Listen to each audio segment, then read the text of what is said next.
This the Brian Craig Show. We're going to be live starting the show in just a couple minutes. And, oh man, we got our first Christmas gift already. That's right. The first Christmas gift has arrived. And we've all received it, the same gift, which I'm going to cover in the beginning.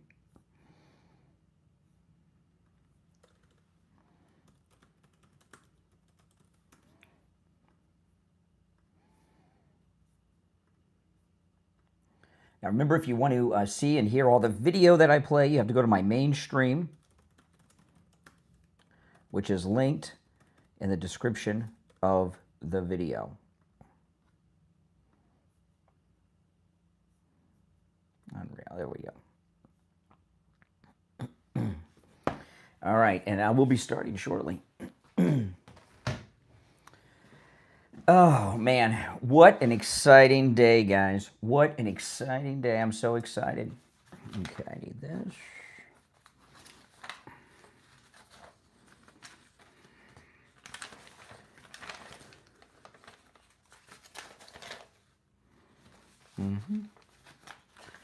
And that. All right. All right.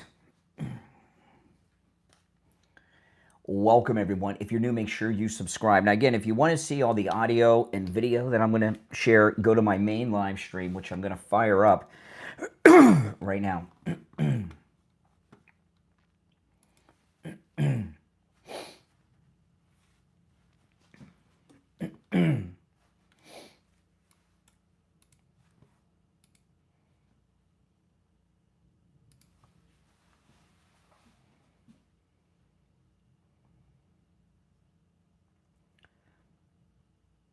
Welcome to the Brian Craig Show. My name is Brian Craig, and this is where MAGA comes to talk. Welcome, one and all. Well, MAGA world, maybe even the entire country, as one group, have received our very first Christmas present. It's going to be the main topic and lead of the show today, and that is Jasmine Crockett announcing her run for the Senate in Texas, and that's going to be my lead story today. You know, the midterms, we're doing so well for what looks to be a very good midterm, and we're going to cover Jasmine Crockett and a big announcement from Team Trump yesterday about the midterms that we're going to get into. And, you know, the thing about the midterms, people are very worried about the midterms. I get it. You know, anything that's an unknown, it's a little scary, right? You know, but always trust in Trump. And, you know, the main thing we have to do, I was talking about this with Steve on yesterday's program. If we treat next year's midterms like a presidential election year, we will be fine. We need to treat it like a presidential election year, not some off-year election. We need to have a massive voter turnout. We have to swamp them at the polls. If you live in a state where there's early voting, vote early, right? President Trump says to vote early. It's very important. A lot of people will tell you don't do that. If someone tells you not to vote early, they're probably fake MAGA or some Democrat trying to do a psyop. And voting early, if it's allowed and available where you are, is important. The entire Democrat Party's election strategy is in the early vote. They're not into rallies and stuff. They're into voting early.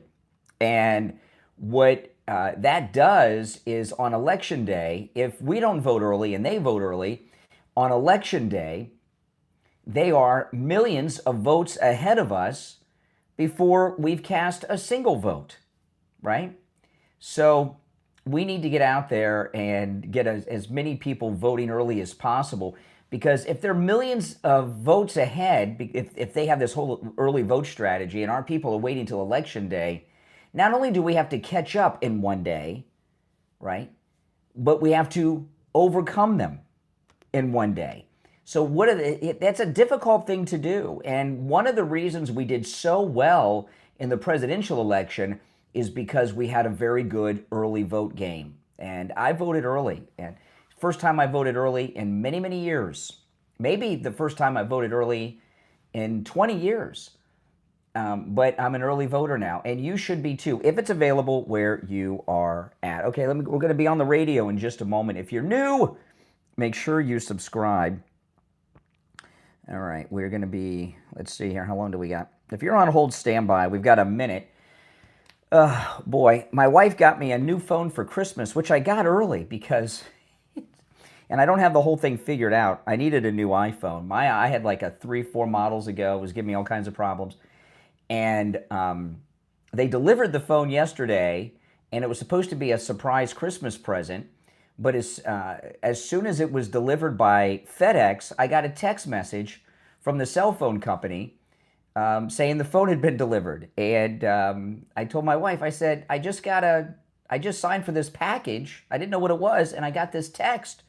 And it says that my phone's been delivered. She's like, oh, just open it, you know. Let's not pretend. So I've got this new phone, which is really a nice phone. My favorite color, which is orange. All right, here we go. Stand by.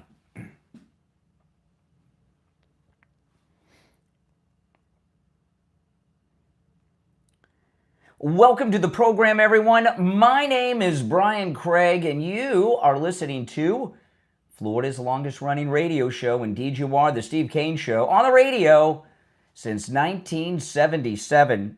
We have so much to cover. Callers on hold, stand by. We'll get to the calls in just a bit.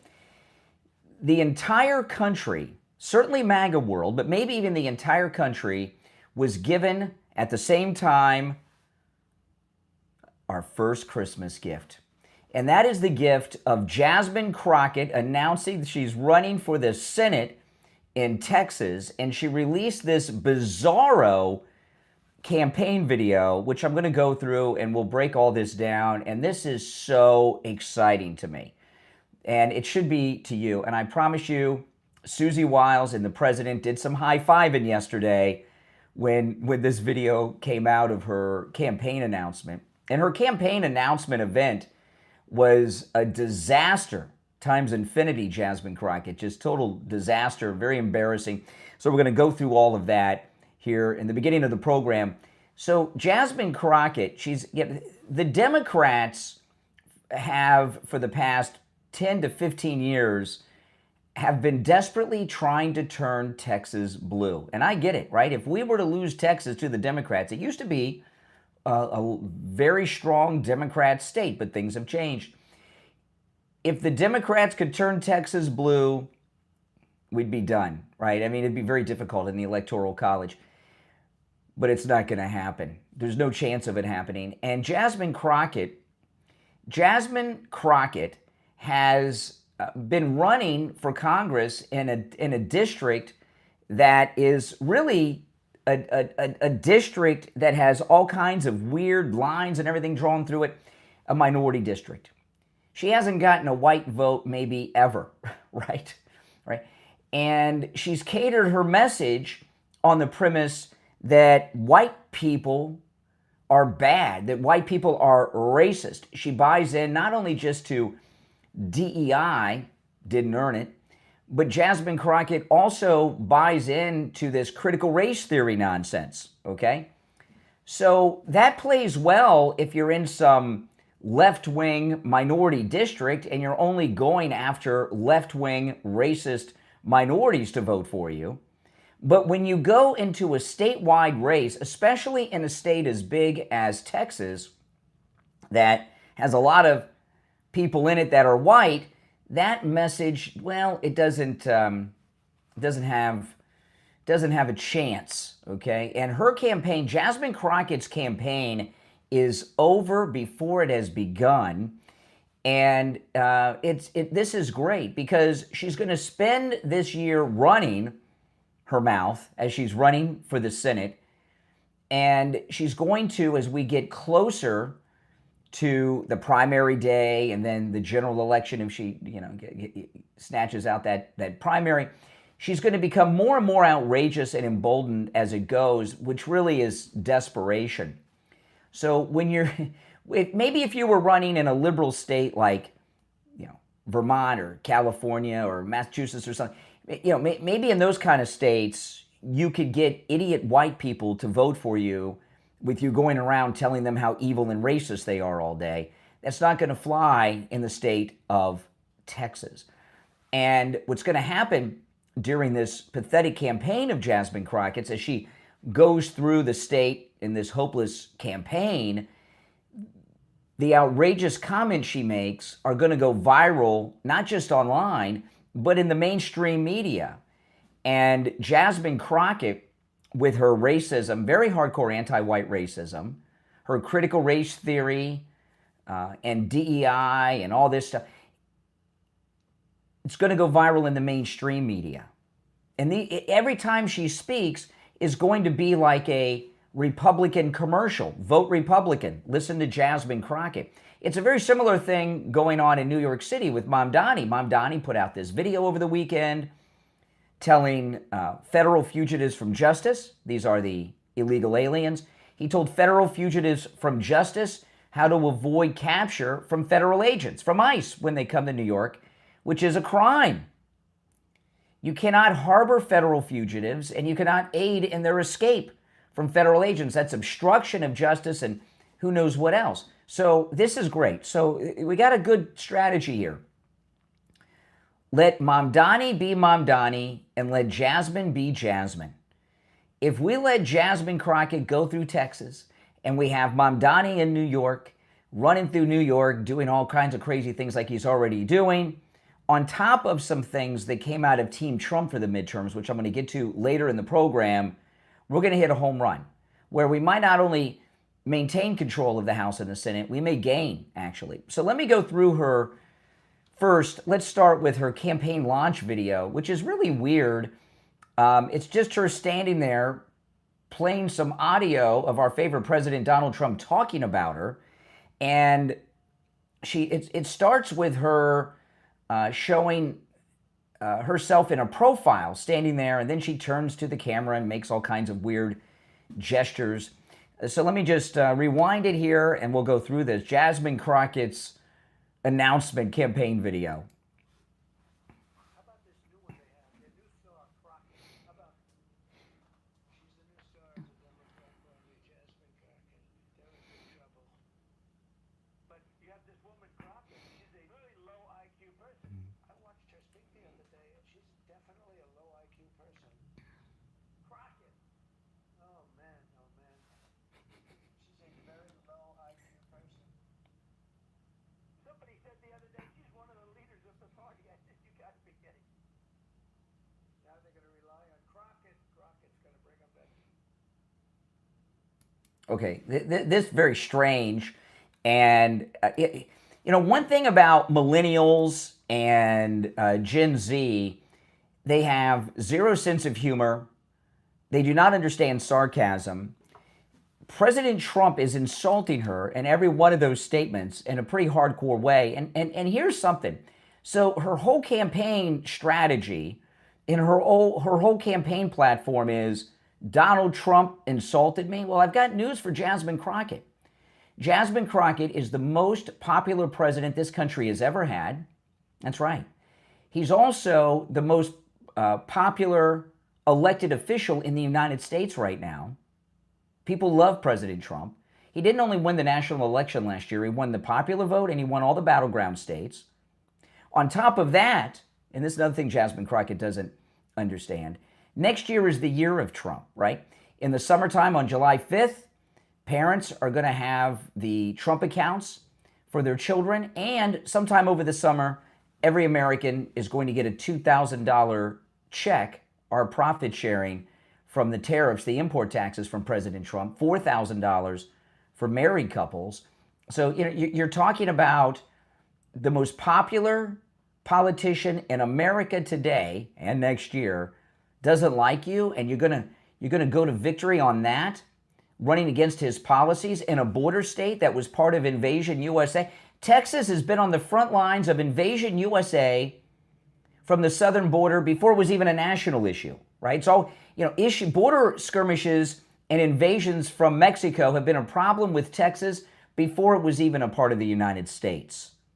So you're going to run a statewide race in a border state, telling them they need to reopen their border, right? That we don't want those Trump buck accounts for our kids and grandkids. We don't want the $2,000 each, which will probably become a yearly thing. We don't want any of that. And we want the invasion of Texas to start over again. And by the way, she's going to spend the year telling every white person in Texas they are racist. It doesn't get better than this. Merry Christmas from Jasmine Crockett. Thank you so much. If you're on hold, stand by. If you'd like to call in, the number is toll-free, 888-465-2631, 888-465-2631. This question I'm going to ask you now is one of the most important questions that I'm going to ask you today. Are you in pain? Why? Why haven't you gone to see Dr. Appleton yet? If you're in pain, stop your suffering. I thought that pain was just a part of growing older. So these aches and pains I was suffering from, a fall, I take a fall on my skateboard, or I do some stuff around the house over the weekend, and I was in pain the next day. I thought, well, hey, that's just a part of growing older. You don't heal so fast anymore, so you're suffering, you're in pain. And then I met Dr. Philip Appleton. He told me about his robotic laser away pain treatment, and he performed the treatment on me. He's rid me of pain 7 times, different types of pain, sometimes from injury, sometimes from a car accident, sometimes arthritis from just growing older. Not only has he rid me of pain 7 times, the pains have not returned. First time he rid me of pain was over 3.5 years ago. The pains have not returned. And I'll tell you another thing with Dr. Appleton and his robotic laser away pain treatment. It works on every type of pain I've ever heard of. I'm learning about new pains all the time. I've met so many listeners over the years that Dr. Appleton has been with us that are living a pain-free life because of his robotic laser away pain treatment. But one of the things is, as you grow older, when you get hurt, it hurts longer because they say, well, you don't heal as fast, so you're in pain longer. The robotic laser actually repairs the damage that is causing you the pain. So while it may be true that as you grow older, you don't recover from pain as fast on your own, if you go see Dr. Appleton, you get back that process of repairing damage right away. Give him a call. The consultation is free, and appointments are not necessary. Walk-ins are welcome even on Saturdays. If you have scans, you have x-rays, bring them with you. Dr. Appleton will gladly look them over. Give him a call, 954-973-0710, and say bye-bye to your pain. 954-973. Sorry, Dr. Appleton. I don't have my reading glasses on as I'm looking at the number. 954-973-0710. That's 954-973-0710. I'll give it again. 954-973-0710. And online, AppletonCairo.com. My name is Brian Craig. This is The Steve Kane Show. We'll be right back after this. All right. Yeah, guys, I'd like to hear your thoughts. Give me a call about Jasmine Crockett and her Senate campaign. Do you agree this is an early Christmas or maybe even a Kwanzaa gift? I love it. How about this new one they have? Their new star, Crockett. How about she's the new star of the Democrat Party, Jasmine Crockett. They're in big trouble. But you have this woman, Crockett. She's a very low IQ person. I watched her speak the other day, and she's definitely a low IQ person. Crockett. Oh, man. She's a very low IQ person. Somebody said the other day she's one of the leaders of the party. I said, you got to be kidding. Now they're going to rely on Crockett. Crockett's going to bring them back. I love this thing that she does when she smiles at the end and then she does this, like, yeah, what is that? She is, let me tell you guys, Jasmine Crockett is going to help us on so many levels. This is so exciting. Every time she speaks, I'm going to play some clips of her in a bit. I'll take a call or two when we get back, but I'm going to play some clips of hers. Every time she speaks, right? Every time she speaks is going to be like a Vote MAGA commercial. It's going to be a disaster for them. Oh, yeah. If you want to call in, the number is pinned in the live chat, 888-465-2631, 888-465-2631. We'll be back in a little more than a minute. Oh, yeah, no, this is Christmas, man. Christmas, Kwanzaa, New Year's gift, Easter, birthday. It's going to be a year of Jasmine Crockett telling everyone to vote Republican. Okay, hold on. Okay. We'll be back shortly, guys. About 40 seconds or so. I lost track of the time. If you're on hold, stand by. Yeah, I don't know what she's doing with this profile, and I don't know what she thinks she's doing. Part of her problem is she's a complete narcissist who's in love with herself. So, she thinks she looks cool all the time. She looks like an idiot. All right, here we go, 20 seconds.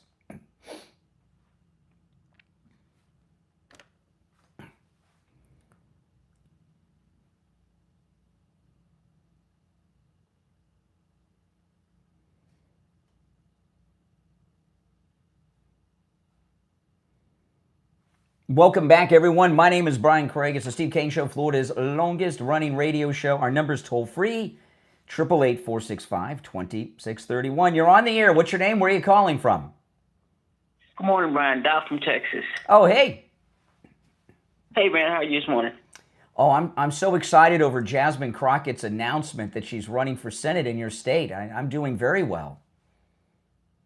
First of all, I'm calling about your state. I just flew in from your state last night, the Tampa, Clearwater area. I got to say, that's a pretty area, Brian. Yep, that is. It's not my part of Florida, but it's all right, Tampa. So, you're in Texas. You're liberal. You're a Democrat. You're African American. Are you going to vote for Jasmine Crockett for the Senate? I'm both for her for Senate, and when she run for president, because when she run for president and get Trump and J.D. Vance, when Trump will go back and play golf, and J.D. Vance will go back and sleep on his couch. Well, this is awesome. Bring it on. This is awesome. Bring it on, so brother. Could you Bring it on, bro. Bring it on, dog. Bring it on, dog. Now, could you give me one or two things from her platform that make you say, I'm going to vote for Jasmine Crockett? Bring it on, dog. Bring it on, dog. I'm ready for it. I'm ready for it, dog. I'm ready for Jasmine Crockett. I'm ready for it. Are you one of the Hodge twins or something? Why are you voting for her? Bring it on. Isn't this Bring something? it on, dog. Jasmine Crockett is the best.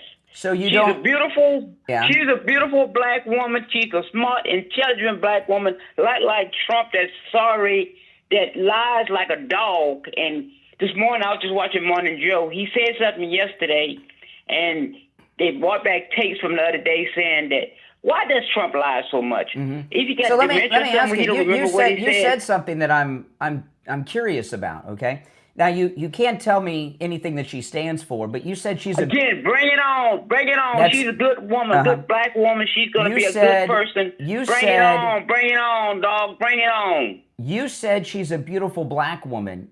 Don't you think she's a beautiful woman? Why do you have to put on the? She's a beautiful woman, Brian. Okay. I'm just saying it, black woman. Mm-hmm. All women are beautiful. Whether they white, all women black, are beautiful. Hispanic, all women are beautiful. Really, all women. All women are beautiful. Hillary Clinton's beautiful. All women are beautiful, Brian. Hillary Your wife Clinton's is beautiful. Your daughter is beautiful. Well, I know but I didn't ask. I asked you about Hillary Clinton. My whole family. Mm-hmm. My whole family is beautiful. Every woman is beautiful in this country. Not like Trump called them. Can you tell me a little bit? What will Jasmine Crockett do as the senator from Texas? You're in Texas. That's going to make your state a better state.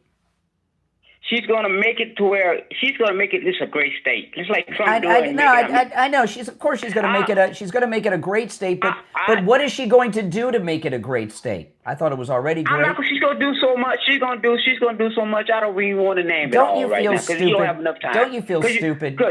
Cause you get ready to cut me off anyway. Like, No, you're not. I know you're trying to get cut off. This is beautiful. No, this is great. Why you call me names, Brian? Why you call me names, Brian? I didn't call you a name. I asked you a question. I said, don't you feel? I said, don't. No, I didn't. I didn't call you stupid. Don't call me stupid. I didn't. That's so immature. I asked a question. You call me stupid. I said, don't you feel stupid? I see why you MAGA people. Because you don't have no other way to call people names. I didn't call you a name. I asked you a question. You called me dead. You called me dead. You call me stupid. I can call you stupid too. Yeah, but you're not stupid. You're a smart man. Well, I agree with you on that. No, the reason I asked... And I'm a smart man. No, the reason I asked don't you feel stupid is you can't think of one policy position of hers. I can think of so much, Brian. I'm not going to name it all. Well, just pick one. Why don't you tell me? Why don't you run just pick one? Texas? Why don't you pick one? No, I'm not, because she's a great person. I'm not, because she's going to do something with the health care. She's a great person? She's going to do something with the health care in Texas that Trump is destroying. She's going to do something about what the is job. That? What is she going to do? Texas. What is she going to do for health care? And hopefully she can get something that's ACA, the Obama thing passed. The Obama thing passed. People that Trump. All right, there you go. That's Jasmine Crockett's first endorsement, and he's a voter in Texas. He's very relieved now because I ended the call. He was desperate. He couldn't think of one position of hers. Think about that. Couldn't think of one position of hers. Oh, man. All right, let's go. Oh. You're on the air. What's your name? Where are you calling from? This is Mike from Louisiana. Hey, Mike. You know, let's talk about the money it takes to run for the U.S. Senate. At least $10 million to run for the U.S. Senate, right? Mm-hmm. So think about this. Robert Francis O'Rourke, when he ran against Ted Cruz, he basically self-financed his own candidacy because his family is really, really well off. They're rich. Yeah. This is not Jasmine Crockett. Jasmine Crockett is going to have to ask a cash-strapped Democrat Party for at least $10 million to run for that office. Well, maybe the Somalis of Minnesota can loan her $10 million. That's nothing. They took $8 billion. $10 million's like nothing. I mean, maybe they have somebody like Stacey Abrams who got $1 billion, who probably helped Warnock win over there, win that Senate race. But again, $10 million. I mean, the Democratic Party is definitely cash-strapped. Yeah. And to tell you the truth, I don't. Yeah. You know, they don't like Cornyn, but he'd beat her. They got a folk hero in what's his name in the former AG of the state who survived an impeachment against them, and they got a ex-military man. She's not going to beat any of those three people. Yeah, that's true. All right, Mike from Louisiana. Appreciate the call. Oh, man. So we got Jasmine Crockett's first endorsement from our lunatic caller. There's going to be you're going to hear me talk a lot about Christmas presents. I'll tell you what a great Christmas gift is. New tires. New tires for your kids, for your mom, your dad. Let me tell you, people love new tires as a gift. I know for a fact they do, okay? Go to Friendly Tire. You know, at Friendly Tire in Margate, you'll find the lowest prices on new and used tires you'll find anywhere, okay? You can get new tires out the door and on the road for as low as $75 a tire. And remember, when I say out the door and on the road, Friendly Tire doesn't charge you to balance the tire, mount the tire, or dispose of your old tire. There's no other fees. When you call Friendly Tire, Friendly Mike will give you a price over the phone. That's it, out the door and on the road.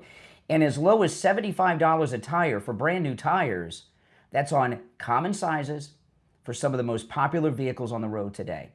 He has thousands of good used tires in stock, as low as $35 a tire. And with the good used tires, that's also the out-the-door, on-the-road price. Give him a call. He'll give you a quote over the phone. He'll get you any type of tire for any type of vehicle you need, okay? And he can also get all the name brands you know and love. If you have a Tesla, he's got the special tools and great deals on those. One of my cars, I have run flats. If you've got run flats, great deals on run flats. Give him a call. His number is, I got to put my reading glasses on. Sorry, guys. I have 20/20 vision far away, but up close I can't see. Give Friendly Mike a call at Friendly Tire, 954-977-9445. 954-977-9445. That's 954-977-9445. 45 for Friendly Tire in Margate. It's the Steve Kane Show. My name's Brian Craig. Back after this. All right, so let me pull this up. It's not looking good for Jasmine. I mean, our last caller there, he's voting for her, and he was desperate. That's what he was like, bring it on. He was hoping the bring it on would get me to hang up on him. No such luck. Now, I remind you guys, I got a big meeting right after New Year's with Mike Lindell's team at MyPillow as to whether or not they're going to continue our sponsoring of all the extra things they're doing here on the program. And I'm trying to lock in a year-long deal with them, and that depends on how much you purchase during this Christmas season. You guys have been doing very good supporting MyPillow, and they've stayed with us now here at the end of the year. Do your Christmas shopping. Look at these incredible deals. 50% off the 6-piece MyPillow towel set, 50% off the Giza Dream Sheets, over 50% off the premium MyPillows, huge discounts on the mattress toppers. The MyPillow slippers, just $39.98. You can use my promo code site-wide for incredible deals, and it's promo code KANE, K-A-N-E, at checkout. This past year has been one of the hardest in MyPillow's history. It's been one of you that are making it through the year. They want to thank you for your continued support by passing on some Christmas specials to our listeners. Get the Jasmine's Bibles with Pillow, the 5-pack for just $29.98. Get the My Slippers with a free bottle of leather protectant spray for $39.98. Blankets, comforters, and duvets for as low as $25. Get a blowout sale on the standard My Pillows for just $14.98. So go to mypillow.com or call 1-800-716-4879 and use the promo code KANE to take advantage of these wholesale prices, including the standard size My Pillow, originally $39.98, now just $14.98. Queen, $18.99. Kings, only $1 more. My Pillow products come with a 10-year warranty, but My Pillow has just announced they're extending their 60-day money-back guarantee. That's right. Orders placed between now and December 25th will have their 60-day money-back guarantee extended through March 1st, 2026. So go to mypillow.com, use our promo code KANE, check out KANE, or call 1-800-716-4879. Promo code KANE for huge savings on your Christmas shopping. You're on the air. What's your name? Where are you calling from? Hey, Brian. Hey, from Hollywood. How you doing? All right, Hank. What's on your mind? You said Scott. Now, Scott is absolutely the best. Scott's crew are the absolute best. They gave me a great price. They did the job when they said they were going to do it. They finished the job when they said they were going to do it. The materials they used, absolutely the best. I want to thank Tom. I definitely want to thank Scott. I definitely want to thank Scott's crew. These people are #1, and I just want your listeners to know, Tom Laporta Roofing. If you need a new roof, call Tom at Tom Laporta Roofing. You're not going to go wrong. You're not going to be disappointed. Do what Hank did. Call Tom Laporta at Laporta Roofing on his cell phone, 954-604-4602. 954-604-4602. And online, laportaroofing.com. How would you like to make your child's Christmas unforgettable? You can do just that with Santa Voice, which is a personal message from Santa. It's fast, fun, and magical. Just search Santa Voice in the App Store. That's Santa Voice in the App Store. All right, we'll be back in less than a minute. If you're on hold, stand by. Oh, man, the number's toll-free. It's pinned in the live chat, no matter where you're watching. 888-465-2631. 888-465-2631. If you're watching with the green wall behind me, if you see the green, to see and hear all the audio and video and sound bites I play, you have to go to my main live stream. The link to that is in the description of the video. It'll take you right there. Okay, we got about 20 seconds. Call is on hold. You stand by. All right, let's see here.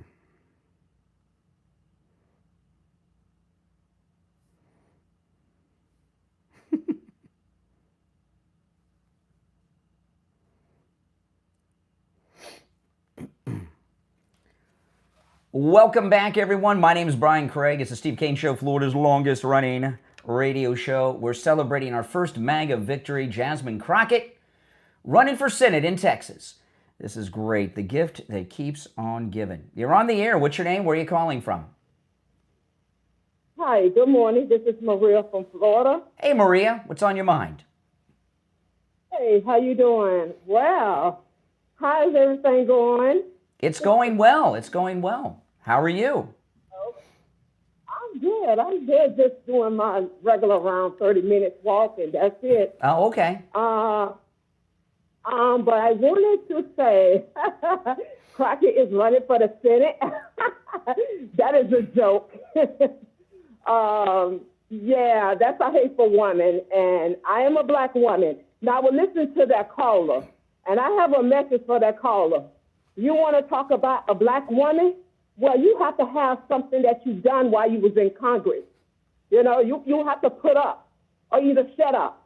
If you ain't got nothing to talk about, only but to try to disagree our president, well, I don't think that's going to fly. But when you have dummies like that, and I hate to say that like that, when you have people like that calling your show and saying all these ridiculous stuff about a black woman, what does it matter? Color got nothing to do with this. It's about what you've done, what you're doing for the American people, and how you're going to do it. That is what the people in Texas need to hear, not about some color woman. That's stupid. Mm-hmm. You know what I mean? Yeah. I mean, if she was an accomplished woman and had a platform, she has no platform. That guy is in Texas. Exactly. That's ridiculous. You in Texas and you don't know nothing. You can't name not one thing she have done. Mm-hmm. One thing that she have done for the country, for Texas, still out there protesting, calling the president all kind of stupid names out of your mouth. You know what? I'll tell you, this is a scary thing. Jasmine Crockett is less accomplished than even Kamala Harris. Exactly. She have nothing to prove for being a lawyer. What kind of lawyer you is? I don't know what kind of lawyer you are. You know, I'm not going to, disagree your experience as being a lawyer, but at the end of the day, ladies, you need a reality check. Color have nothing to do with you not working for the American people in your state. And if I was living in Texas, my vote would not go to any Democrat. And I mean that. Mm-hmm. Absolutely. Never vote. Remember, the Democrats are the party of the Ku Klux Klan, Jim Crow, segregation, and the Confederate States of America. Yeah, the slave owners. Exactly. Well, I don't want to hold you up too long. You have a blessed day. You too. Take care. Good luck on your walk. Oh, man, walking a mile a day. You're on the air. What's your name? Where are you calling from? Yeah, good morning, Brian. Hey. This is Richie. Hey, Richie. I got to say something to you. That's a great commercial that she put out. I mean, not for nothing. She didn't wear the 5-foot eyelashes. She wore normal eyelashes, and she's made up, and she looks like she really looks like a very attractive young black woman, educated looking and everything like that. So by her putting that commercial up and President Trump saying she's a low IQ person over and over again, that's to tell the black voters of Texas and people of color that Trump is a racist, that she is educated because she's looking educated.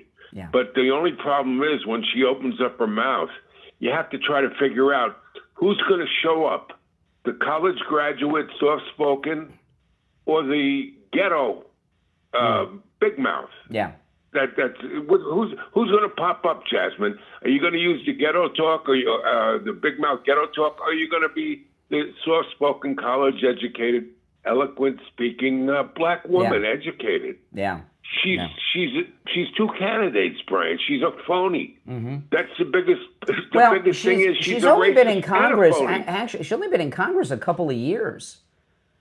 You know why? Yeah. She took the place of the black lady with the big cowboy hat that passed away. Yes. Let me tell you something. That whole area. I'm going to say this has to do with the not a lot of black people that call the show are very educated and they're super smart people. Then you have the really uneducated political people that call in the show. They'll vote for a black person just because of the color. You ask this guy Robert, what's policies? You know what the policy is? I'm black or I'm a person of color and I'm not white. That's my policy. Mm-hmm. You left out the number one thing. She hates Trump. Oh yeah, that's another thing with that commercial. It proves something. And that guy Robert said, you called me stupid, and Brian, you said no, I called what you said was stupid. Well, Robert from Texas, I'm glad you like Clearwater, Florida, but please don't come to this state. We don't need a moron coming down here. You're not stupid. You're a moron. Yeah. And I'm insulting you as a caller. I'm insulting you because you have the intelligence of an idiot. You're going to vote for a woman just because of her color. Mm-hmm. She's a beautiful black woman. How many times did Robert say that to you? I don't care what. And then you called him out, and she said. Then he said, all women are beautiful. Yeah. The first thing on their mind is race. They've been educated to think about one thing: race and being the victim. And it's tiring already. Yeah. And this is going to be 2026. It's true. Robert, get over it. Please get over it. All right, Richie, take care. All right, Richie's. See, you can hear with MAGA. See how energized the MAGA movement is with Jasmine running. You're on the air. What's your name? Where are you calling from? Hey, Brian. It is Lisa in Tennessee, formerly from Texas. Oh, hey, how you doing? I'm doing well. Just watching the show, doing a little catch-up, actually. I went back to the beginning and was watching it. And, this young woman who thinks that she's got it made is, it's hysterical to listen to her, just like everybody's been commenting. And after having lived in Texas for 33 years before we moved, the rural areas are still red. It's the cities. That's right. That are blue, and that's where they're hoping, right? That's what the immigration, all that's, we know that. But, sadly or luckily, whenever she opens her mouth, it's just like Donald Trump said. Now, her commercial is, polished, right? That's a polished thing. But in the end, I mean, like when she tried to get out of that statement the other day, what was it, on one of those shows where they were nailing her on, the Epstein guy, Yeah. Oh, that was great. She mixed up. Yeah. She thinks everyone whose name is Jeffrey. There's a lot Jeffrey Epsteins. There's a lot of them. Anyone whose name is Jeffrey Epstein, she thinks is a pedo. Yeah. All Jeffrey Epstein. She's still going to keep getting. She's going to keep getting nailed on that one. Thank goodness, right? But you know what? She's a great inspiration, much like Kamala Harris. If these two can go to law school, graduate, and pass the bar, you can too.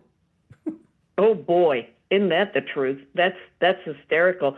But sadly, she has a permanent case of foot and mouth disease, right? Yes. And so is she just going to keep blundering unless she gets a lot of people that can tell her to? Well, this is the big thing. Okay, she's running in a hardcore red state, right? Texas.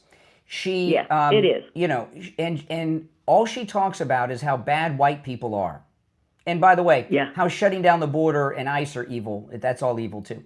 So when you're running a statewide race, how does she actually think that she has a chance of winning? Does she actually think white people, who she says are inherently evil, in fact, born racist with her critical race theory beliefs, does she actually think she can get their votes? Yeah, that's the thing. Does she think her campaign's real? What I'm wondering is, does she think her campaign's real, or is she just trying to prolong herself in the public national spotlight? That's what because her district doesn't exist anymore, right? With the redistricting. No, it doesn't. Mm-hmm. Right. So what is she doing? Does she view this as like when Beto was running? Okay, he actually thought he could win. Beto thought he could win. He really did. Yeah. But does Jasmine Crockett think she has a chance, or is this just a run to stay on TV all the time? Both. I think she thinks she can do it. I do think that she thinks she can do it, just like Beto.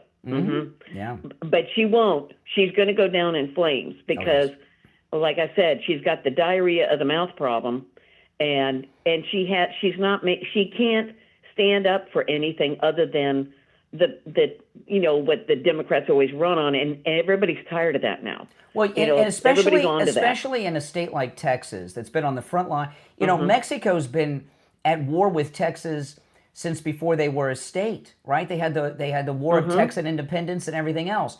And she's telling, and she's in her platform, she's telling Texas that they need to surrender to Mexico and open up their border, knock down the Great Wall of Trump, and kick ICE out of the state. I mean, come on. Yeah. No, we're at a turning point, literally, with our country. And I mean, we're still teetering because, Yes. the Biden administration drove us off the edge of the cliff as fast as they could. Yep. But, she's going to help us in the long run. No she doubt. may get some swanky stuff going, but in the long run, we're going to win. All right. Appreciate the call. All right. If you're on hold, stand by. If you'd like to call in, the number is toll free, no matter where you're listening. 888-465-2631. 888-465-2631. We'll be right back.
All right, we'll be back. It's still a radio break. If you're on hold, stand by.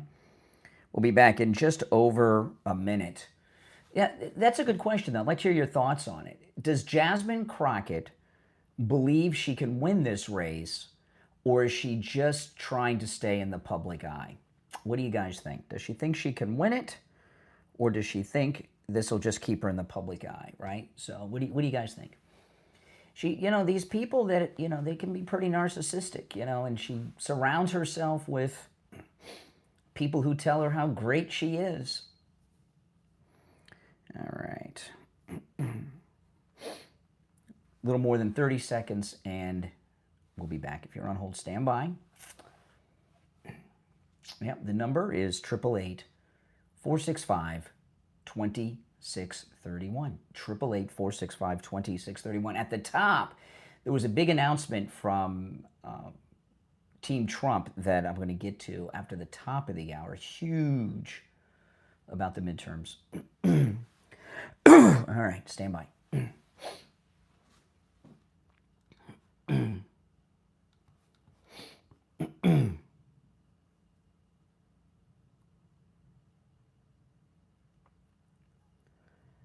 Welcome back, everyone. I'm Brian Craig. It's the Steve Kane Show, Florida's longest-running radio show on the radio since 1977.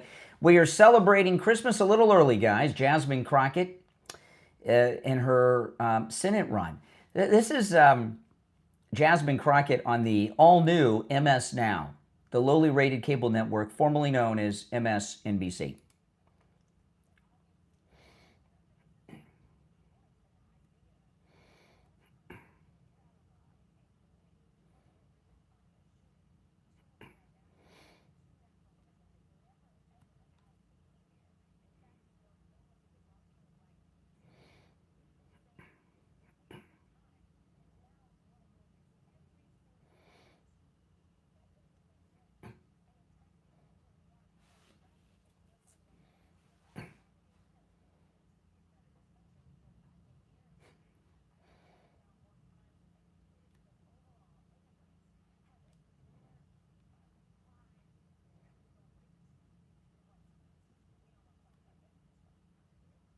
Okay, oh, I don't know what she's talking about there. So this is another example. She's running in the border state of Texas, and we all know Texas has been through it. And she thinks that Texas should open up the border. Now, her victory speech last night, I want to play the whole thing in a bit, but I want to play this clip. Even among her supporters, the support was weak. Listen, this is Jasmine Crockett last night at her announcement speech. And her campaign slogan is, Crockett, Texas tough. Right? Listen to this.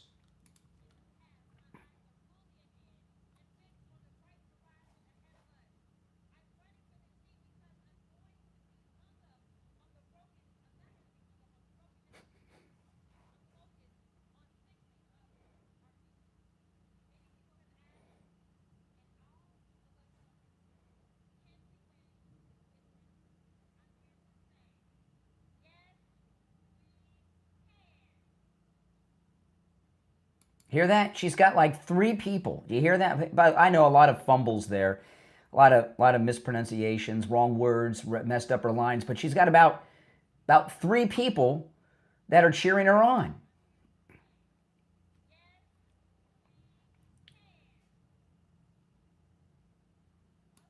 Oh, boy, her own campaign people aren't even energized by her run. You're on the air. What's your name? Where are you calling from? Good morning, Conservative Doug. Hey, Doug. You know, okay, when I first saw this Crockett ad, I was thinking, oh, the Republicans are putting out an ad to show how nobody should vote for her. And then she started talking, and then I said, oh, this is her ad. I couldn't believe it. You know, if I was on her committee, I would say she shouldn't have done something like that. I thought that was really dumb. But anyhow, then she talks. And she's supposed to be an attorney who passed the bar, and she talks like she's in the ghetto. You know, like Richie said, I think she's a total phony.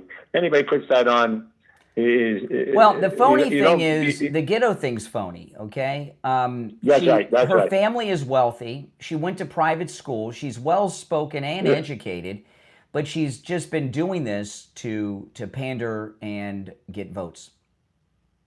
Yeah, man. And anybody who's listening, I'm hoping are seeing through this because, you know, first of all, she has probably 0 chance of winning in Texas, but she's trying. I don't know why she wants to be so popular, but when she loses, it's going to make her look bad. Mm-hmm. And I'm hoping she's going to lose terribly. Yeah. Because this woman we don't need. That's for sure, man. Mm-hmm. I'd like to see her out of Congress as well. But anyway. Well, she is out of Congress. They with the redistricting in Texas, she no longer has a congressional district. That's why she's running for the Senate. Oh, I didn't know that. Okay, that's great. Well, get rid of her. Yeah. Another one bites the dust would be nice. Okay, anyway. All right. Take care, Doug. So after her bizarre campaign speech, she went on CNN to celebrate her run for the Senate. This is Jasmine on CNN, the Clinton News Network, last night.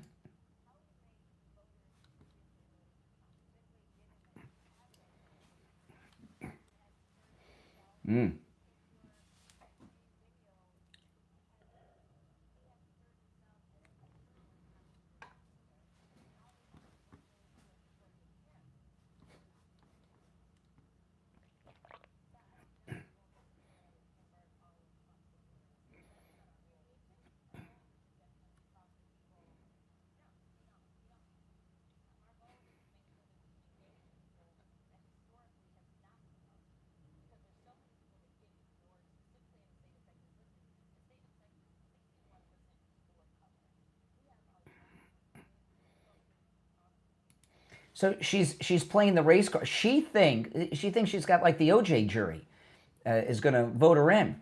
She thinks that black people en masse or Hispanic people, when she says the racial breakdown, a lot of them are Hispanic. They're not all black.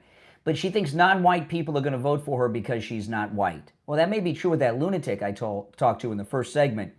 But this is a state that's gone for Trump how many times? 3. Exactly. How long have they had Republican governors? When did GW get elected the first time? Was it like 96-ish?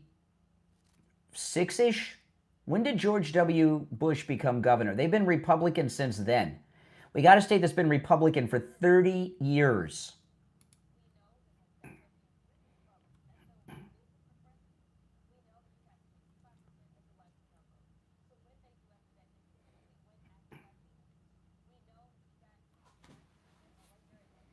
Well, I got news for you. Ted Cruz is Latino, right? Cuban American, and he's got a strong following. You think people that vote for Ted Cruz are going to vote for her? No, dishonestly, Jasmine.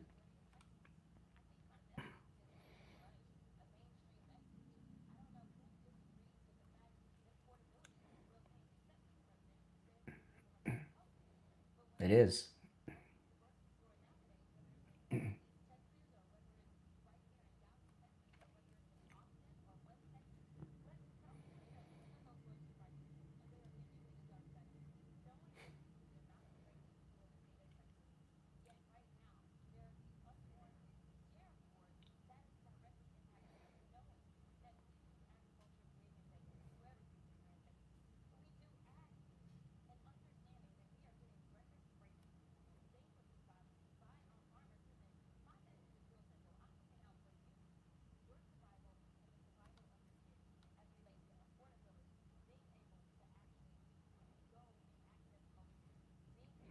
By the way, do you notice that she's using her real voice and accent on CNN? She's dropped the fake ghetto accent.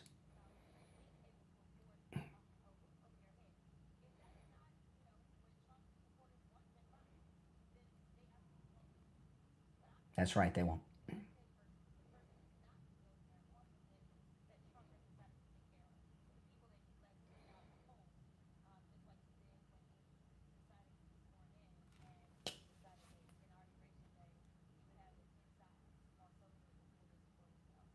Yeah, well, because people on the left had shot him and tried to do it again, all right, and it wasn't safe, okay, for him to. I like the second inauguration inside. I thought that was really good. Didn't you guys like it? I thought it was really good. It was, you know, it was better. Here they are talking about Jasmine Crockett on Fox after her announcement yesterday. So there's some good analysis here.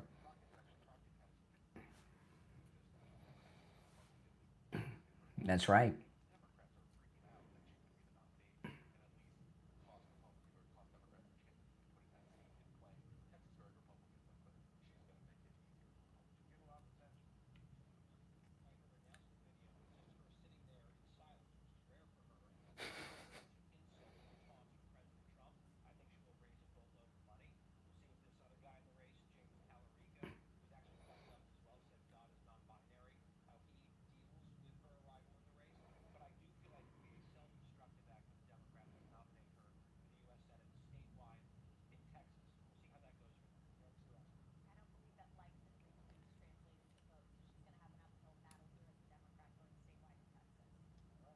All right, that woman there at the end's African-American woman who said she's got no chance. Oh, this is great. Oh, boy, Christmas has come early. Do you suffer from neuropathy? Or do you know someone who does? Maybe a family member, maybe grandma, grandpa, maybe your spouse. Neuropathy is awful. You know, the symptoms of neuropathy make life a living torture, right? Numbness, pain, burning, tingling in the hands and feet, muscle weakness, dizziness, loss of balance, muscle twitching, the feeling of pins and needles in the hands and feet, no feeling at all. Neuropathy is just terrible. Steve had neuropathy. He had every one of these symptoms. And his doctor said there's no treatment for neuropathy. He begged and pleaded. His doctor sent him to a neurologist, a specialist. The specialist told him the same thing. There's no there's no treatment for neuropathy. Well, that's not true. We found Lighthouse Medical. Steve went over to Lighthouse Medical, and the next day, after his first treatment, he was seeing relief from his neuropathy symptoms. And here we are, 3.5 years later. 3.5 years later, and his neuropathy is gone. It stayed gone. It hasn't returned. He has none of the symptoms. Lighthouse Medical has a treatment for neuropathy that works and a treatment that lasts. Also, they can help you no matter where you are located. So just because you're not here in South Florida, or maybe you are in South Florida and you're not able to make it into their office, no matter where you're located, they can help you over the phone and online. You don't have to go into the office. If you're local and you want to go into the office and meet with them, please do. It's a no-charge consultation if you mention you heard about them on the Steve Kane Show. The number is 754-222-6642. 754-222-6642. That's 754-222-6642. And online, lighthousemedicalcenter.com. That's lighthousemedicalcenter.com. All right, we're coming up on the top of the hour break. After the top of the hour, there was a big announcement from the Trump campaign. And here I say campaign. Very important, yeah. And we're going to get into that after the top of the hour. If you're on hold, stand by. You're welcome to continue to call in about the great gift of Jasmine Crockett running for the United States Senate in Texas. That's awesome. But I'm going to move on to some other things, but you're welcome to call in about anything we brought up so far. The number's toll-free, 888-465-2631. It's the Steve Kane Show, Florida's longest-running radio show. My name is Brian Craig. We'll be right back.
All right, when we get back, I'm going to get into this. Susie Wiles dropped everything yesterday. Okay, we're going to be back in 2 minutes. And it's good stuff. Good stuff. I wanted to play, I might play this on the radio in a bit, but listen, here's another clip of Jasmine. Listen.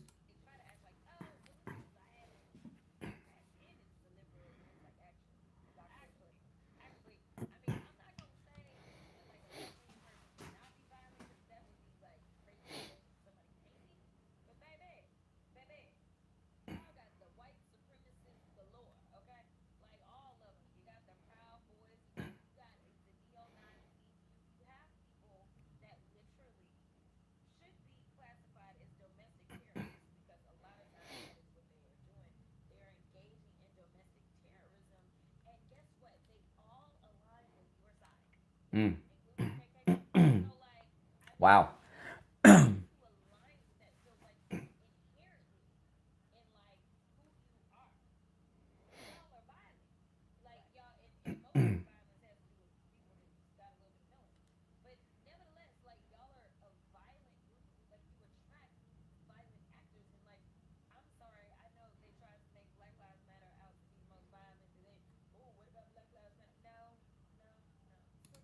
Oh boy, that's pretty bad. I want to, before I get to Susie Wiles, let me pull this up. Let me pull that up.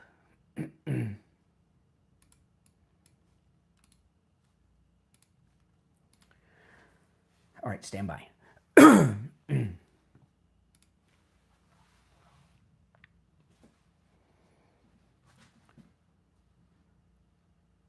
All right, the 7 o'clock hour has begun. My name is Brian Craig. This is the Steve Kane Show, Florida's longest running radio show. Before I get into this big announcement from Team Trump, I just came across this during the break. And there's been a lot of talk of how Jasmine Crockett speaks normally in the past, but now she talks ghetto. And I just was playing a podcast interview that she did during the break. And this was her, I played this before the top of the hour, but let me play this again. This is Jasmine Crockett on CNN yesterday after her announcement, and she's talking like she normally talks, okay?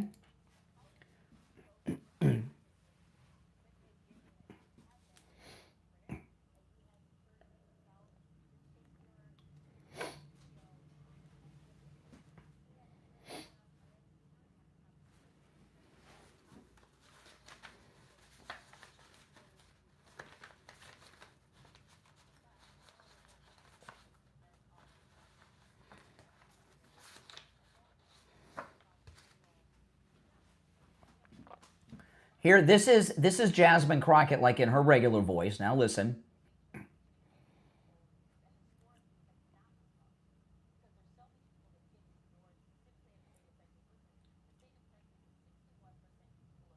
Okay, now forget about the content of what she's saying, but you hear her voice and tone.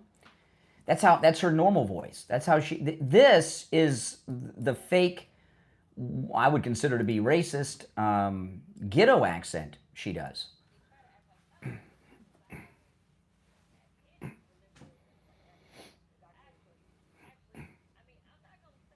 Here, see her?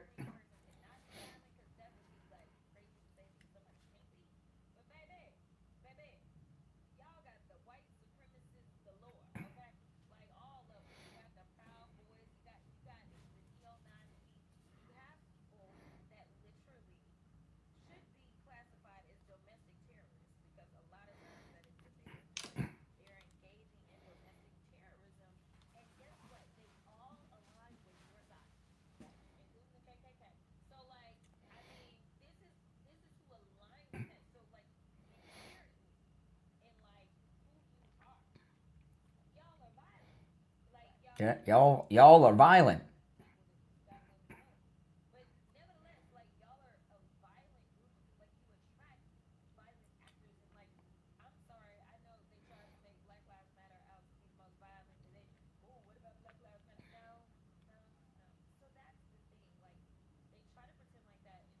Okay, hear that? Big difference there. Big difference. Oh my goodness, this is so good. All right, so we've got the midterms coming up, right? And I understand people being nervous about the midterms. First off, anything that's an unknown, you never know what's going to happen is scary. I get that. This president is the most important president of our lifetime. Just yesterday, did you watch him with his moment with the farmers yesterday?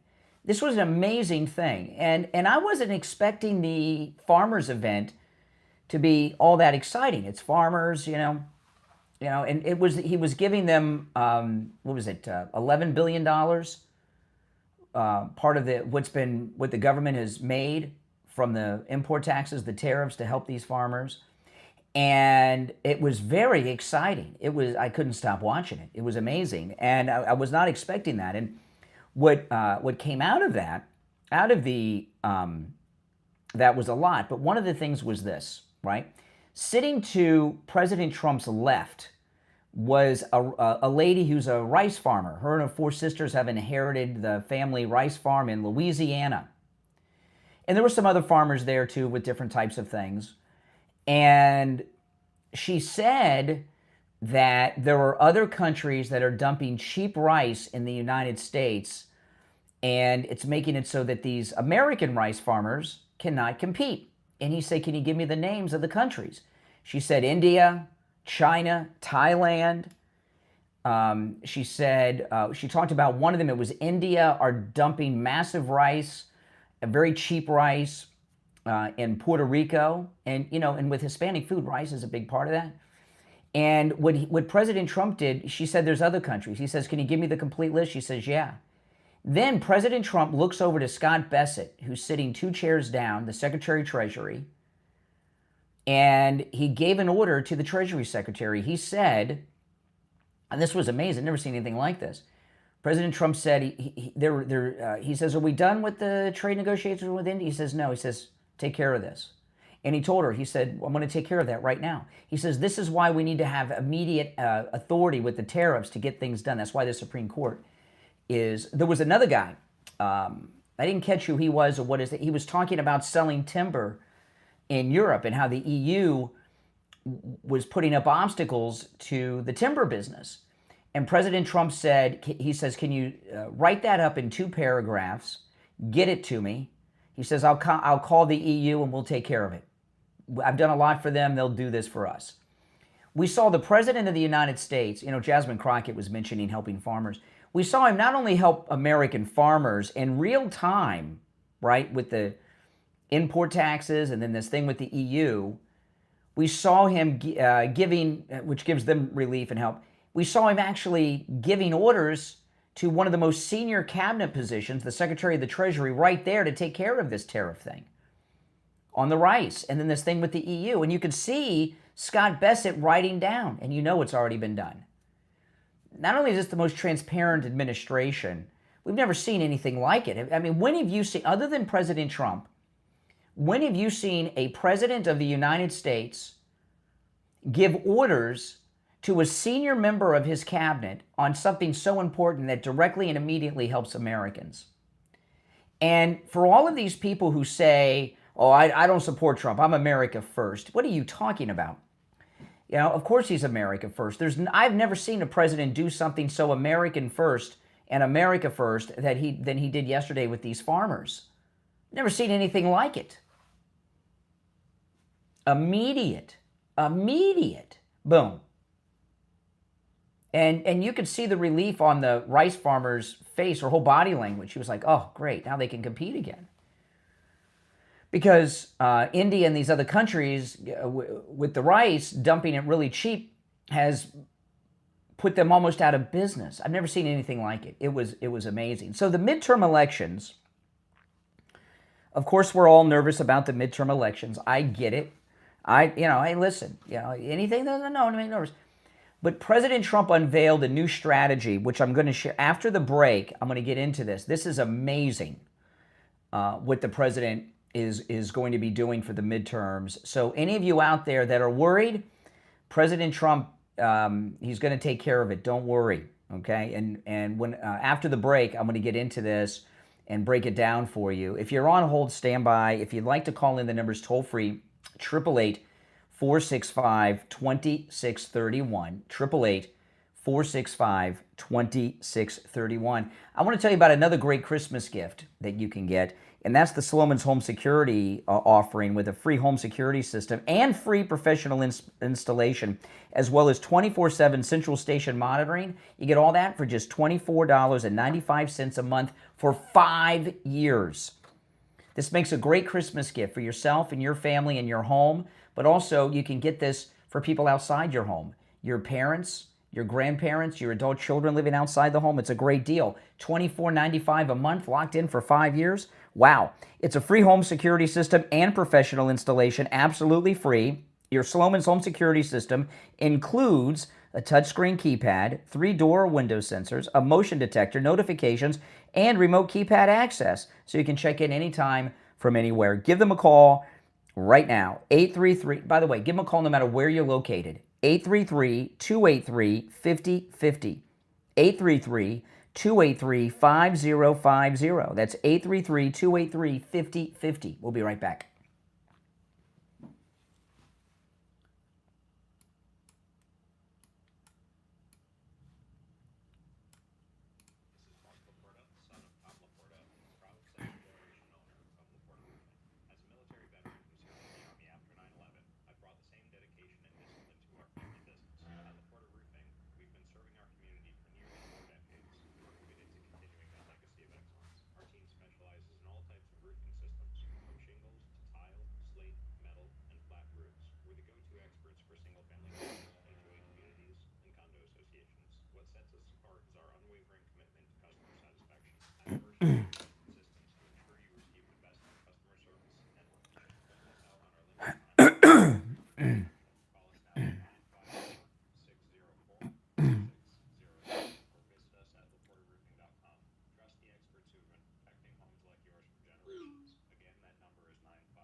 All right, now if you're on hold, stand by. It's the Steve Kane Show. I'm Brian. Okay, so Susie Wiles, who is just an incredible White House Chief of Staff, she gave an interview.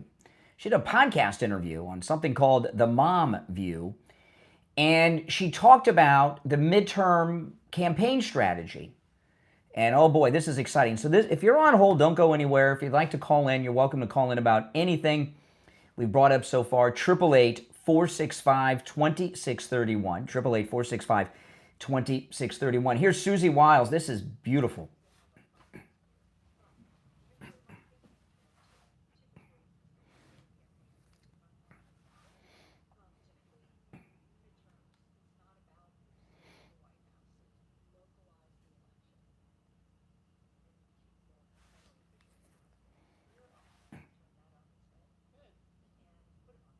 All right.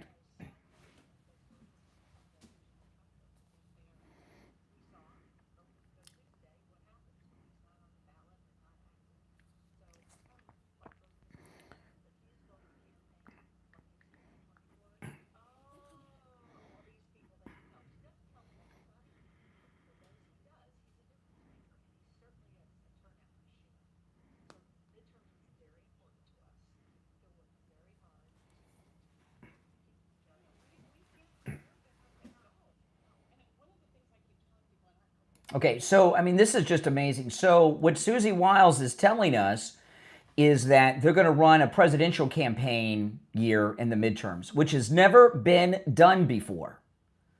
She's right about that. Presidents come out for a candidate here or there, but they kind of stay out of it because they're not on the ballot. He's going to run like it's a presidential campaign all next year. Because they know if we have a turnout, we will win. If we have a low turnout, we'll lose. We need to have a massive turnout. And Susie Wiles is going to make sure that happens. That is, takes a weight off, doesn't it? You're on the air. What's your name? Where are you calling from? Yeah, good morning, Brian. Can you hear me okay? I can. All right, there's a bit of a delay, so I'll try to do the best I can. So the topic, I don't know because I was listening to hold music, so I couldn't hear the topic. But I had a question for you, and I wanted to get your thoughts on the idea that last year SCOTUS ruled that during the course of the president executing his duties, he can't be charged with anything. He can't be charged with a crime. So the idea that he's doing something illegal by bombing these boats down in the Gulf is ridiculous. It's not illegal. He could do it. SCOTUS has already ruled it again. Mm-hmm. Well, for president, there's a process in place for a president who breaks the law. It's the impeachment process, right? I don't know which one. Yeah. I don't know. Are you listening on your phone or on another device?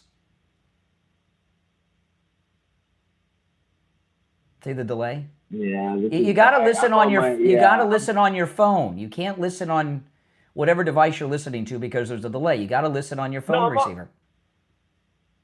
Yeah, I'm on my phone. Okay. I don't know why there's a delay between you and I. All right, I'm going to let you go because this delay thing, I mean, it's like, what are we talking to somebody on Mars and we got to wait for the signal to bounce back? If you're on hold, hang in there. What Susie Wiles is talking about is a midterm election strategy like we've never seen before. Not only have we never seen it before, it's never happened before. And we've got this incredibly popular president. And you know, he's been so busy, we haven't had any Trump rallies. So we are going to have a year of Trump rallies, which will jazz up our base, and people will be out there and they will be excited, and we are going to have a massive turnout. If you're in a state that has early voting, vote early. If anyone tells you not to vote early, okay, they're either fake MAGA, okay, or some liberal. Don't listen to them. The entire Democrat campaign strategy is based around early voting. And if they vote early and we don't, on election day, they're already millions of votes ahead. So we've got to catch, on one day, we got to catch up to them and then surpass it. It's very difficult. I don't know how many elections we've lost because of that strategy that they have as opposed to ours. But in the presidential election, President Trump and Lara Trump, all of them were pushing pretty hard to vote early, and we had a massive early vote turnout. I voted early in the presidential election. It was the first time I voted early in about 15 or 20 years. I voted early once or twice when it first started in Florida. After the 2000 recount, they began early voting in Florida, and I did it once or twice after that, and then I stopped doing it. But in the last election, I voted early, and I'm very glad I did. And you need to vote early, too. You need to get everybody you know to vote early.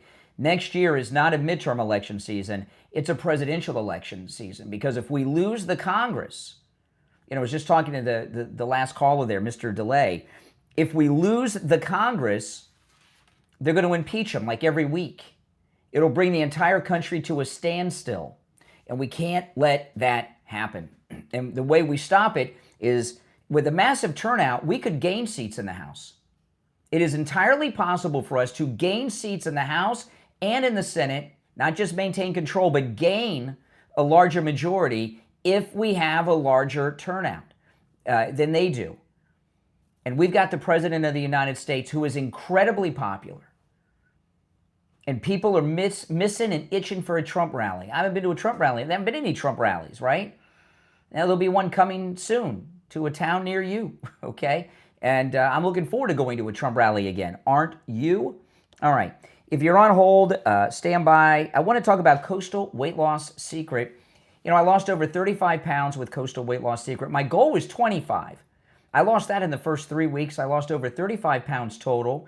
And I got down to the weight that I weighed when I got married 29 years ago. And I said, that's all the weight I want to lose. And I've been in the maintaining phase ever since for many months. I've not gained a single ounce back, which is really amazing. And the reason I've not gained a single ounce back is because with Coastal Weight Loss Secret, you do not have major lifestyle changes. First off, there's no shots, no injections, no drugs, no pills, none of that. You don't have to starve yourself. You eat food you would normally eat. I didn't do any exercising. Now, if I would have exercised, I would have lost the weight faster, but I was losing about a pound a day. That was fast enough for me. And because when I got to surpassed my goal weight,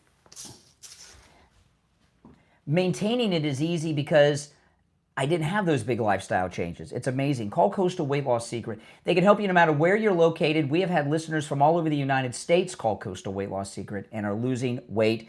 Call and schedule your no-charge consultation, 561-247-6300. 561-247-6300. That's 561-247-6300. And online, coastalweightlossecret.com. We'll be right back. Now, if you're on hold, stand by. I'm going to take the calls after the break, okay, on the radio.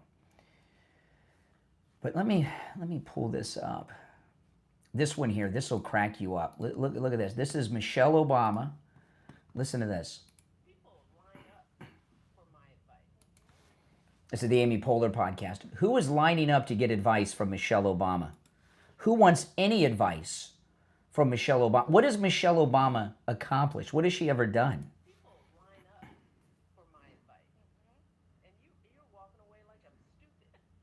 It's like, I've written books. Really? Has she written books?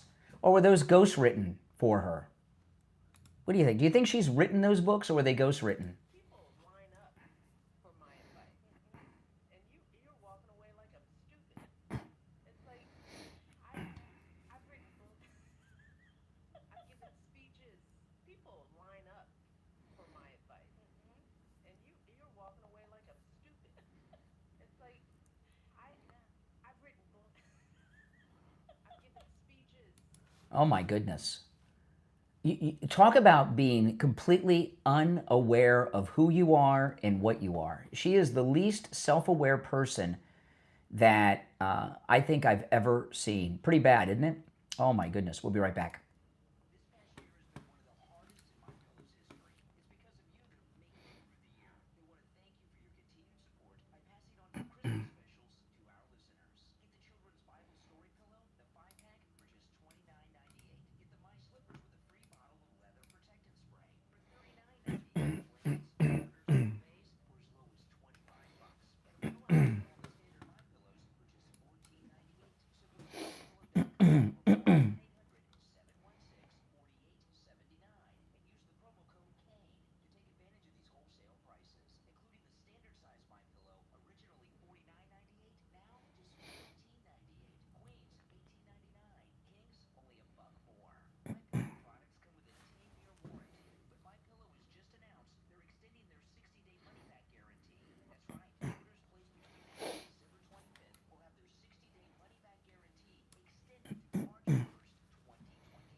All right, we'll be back in about 35 seconds. If you're on hold, stand by. I'm going to go to the phones when we get back. Michelle Obama.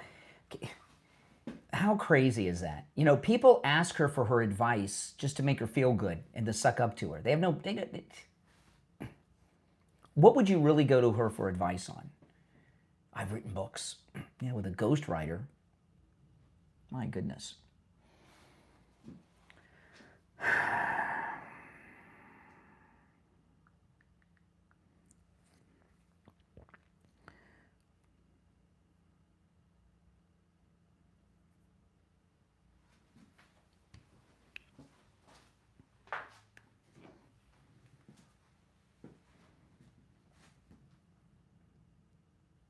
All right, we're back. I'm Brian. It's the Steve Kane Show, Florida's longest running radio show.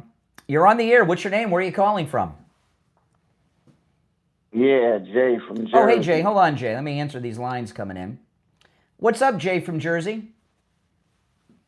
Wow, you got a big problem with black women this morning, don't you? Intelligent black women. You have a problem with that, don't you? I love intelligent women. Of all colors. No. You like intelligent white women. You have a problem because you just showed 3 intelligent black women, and you trying to put them down. Who's Why? that? Who would that be? You know exactly who's been on your show.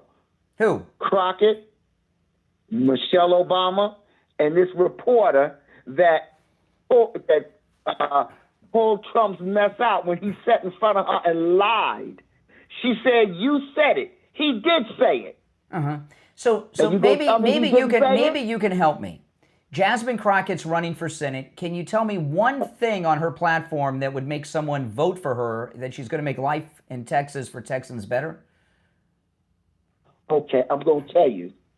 We going to win every seat we can so we can impeach the nut in the White House. The president's not impeached in the Senate. She's running for the Senate. That happens in the House. She's running for Senate. We get ready to take both of them. Okay, so what is she going to do? Win anywhere. What is she going to do in the Senate? Impeachment's in the House. Listen, there's not going to be a Republican who can win anywhere. You don't realize that? Hold on. All right, hold on. My phones are ringing off the hook here. This is interesting. Okay. So she's going to vote to impeach... You don't seem to see that?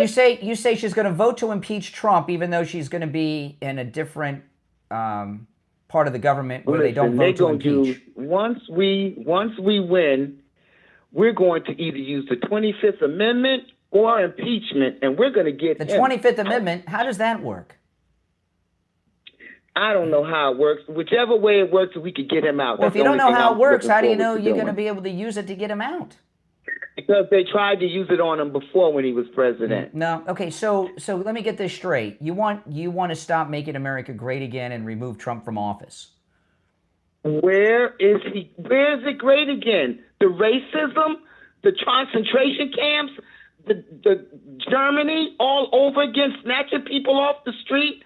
Come on, where is it great again? The racism is the great again y'all was looking for, and that's what y'all got. You know, I got a call. There was nothing that was made great again. What was made great again? I got a call yesterday from a 18-wheeler truck driver, right? And he was telling me how wages are up for truck drivers because the Trump administration has been taking these illegal drivers off the road. Isn't that a good thing for Americans?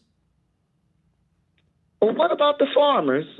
Oh, yesterday he helped the farmers. He had a meeting of farmers at the White House yesterday. He had to bail them. He had to take America's money and bail the farmers out because he put the farmers in such a big hole. They've all turned on him. In the meeting yesterday with the farmers, one of the farmers, the lady rice farmer, told him how India, China, Thailand, and other countries are dumping cheap rice in this country, putting rice farmers that are American in a position where they can't sell their rice. He took care of that yesterday by increasing the tariffs on rice on those countries. That was immediate help that didn't cost us anything to American farmers. Well, what about the fact that he's selling beef and other things and getting it from other countries when the farmers here are having a problem? Why is he doing that? You don't farm beef. Why is he You don't buying farm stuff beef. from other countries? You don't farm beef. Beef doesn't grow. Put it this way. Let's go with the people who sell the beef. Since People you that can't sell the bring your brain around to one thing to the other. Well, you said farmers of beef. There's no such thing as a beef farmer. Okay, listen to this. Y'all are going to lose so bad. No one will vote for a Republican anywhere because y'all are making America horrible. Really? Your life is you worse don't off. See it? No, America's doing wonderful. Have you been to the? I've been saying it to you. Have you been to the grocery store? Yeah. Or for groceries. In fact, my wife yesterday, I was shocked. My wife yesterday, she did the grocery shopping on Instacart. They delivered the groceries, and at the front door, I bring the groceries in. I'm putting the groceries away with my wife, and I saw something I hadn't seen for a while in our grocery bags. Steak. My wife bought steak, and she told me that it was 35% off yesterday. Steak. So we bought 2 steaks. Because I got steak in the freezer. Afford it. Well, guess what? She had to catch it on sale because you can't afford it otherwise. It's 35% off. They're still making money on it. What that tells you is that the stores have inflated the prices and haven't lowered them. At 35% off, they're still making money. Did you ask your wife what was the total on the grocery bill? Whatever. It is what it is. But Did steak, you ask her that? You brought up beef. And I told you we got beef for 35% off. We got 2 steaks yesterday from Publix, 35% off. They're still making money on it. So it tells you that the grocery stores have inflated the prices and just won't lower them. But I got steak for 35% off yesterday from Publix. You brought up beef, not me. That's because you got it on sale, you nut. She bought it on sale. So what? It's still 35% off. Only for a week. You asked me about beef prices, and have I been to the grocery store lately? We did the shopping yesterday. I got beef steaks for 35% off, and you're telling me that's a bad thing? And then next week, but next week, you can't buy a steak again. We'll buy something else that's on sale then. Back up to what it was. All right, take care. Oh, my goodness. I mean, I'm talking about his topics. He doesn't like the answers. All right, let's go. You're on the air. What's your name? Where are you calling from? Michael, Palm Beach Gardens, Florida. Hey, Michael. Brian, who's the gal you were mentioning that's running for office, and for what office? What guy? We were talking about Jasmine Crockett, who's a woman. Right. Not a guy. I don't remember a guy I was talking about. No, right. What office is she running for? United States Senate in Texas. Oh, wow. And she's a demon rat? She's a Democrat. Yeah. All right. I missed it earlier. I just want to know the name. Okay, thanks, Brian. All right, appreciate the call. All right. You're on the air. What's your name? Where are you calling from? My name's Steve, calling you from Arizona. Steve in Arizona. What say you? I am the grandson of a cattle farmer. Oh, okay. You can also call it a cattle rancher. I've never heard. I don't know. They're born and they grow. You're the grandfather of a cattle farmer? Grandson. You know what I said? Okay. I've heard of. Dude, you know what I said, bro. I've heard of. And why'd you erase my comment? Trump did say his own daughter was voluptuous. I did not erase any. I don't even know who you are. Excuse me. She's always been like that, I'm speaking. I have never heard a cattle rancher referred to as a cattle farmer before the last call. It's the same thing, dude. A ranch and a farm are pretty much the same thing. You know what the caller was talking about, bro. It is not the same thing. Farmers grow things. Ranchers breed cattle. A cow fucking grows, There we dude. go. All right, there we go. Oh, my goodness. A cow grows. Yes, they grow. Oh, my goodness. Oh, my goodness. If you're on hold, stand by. I want to play this exchange. This was President Trump yesterday. He was asked a question about taking out the drug boats.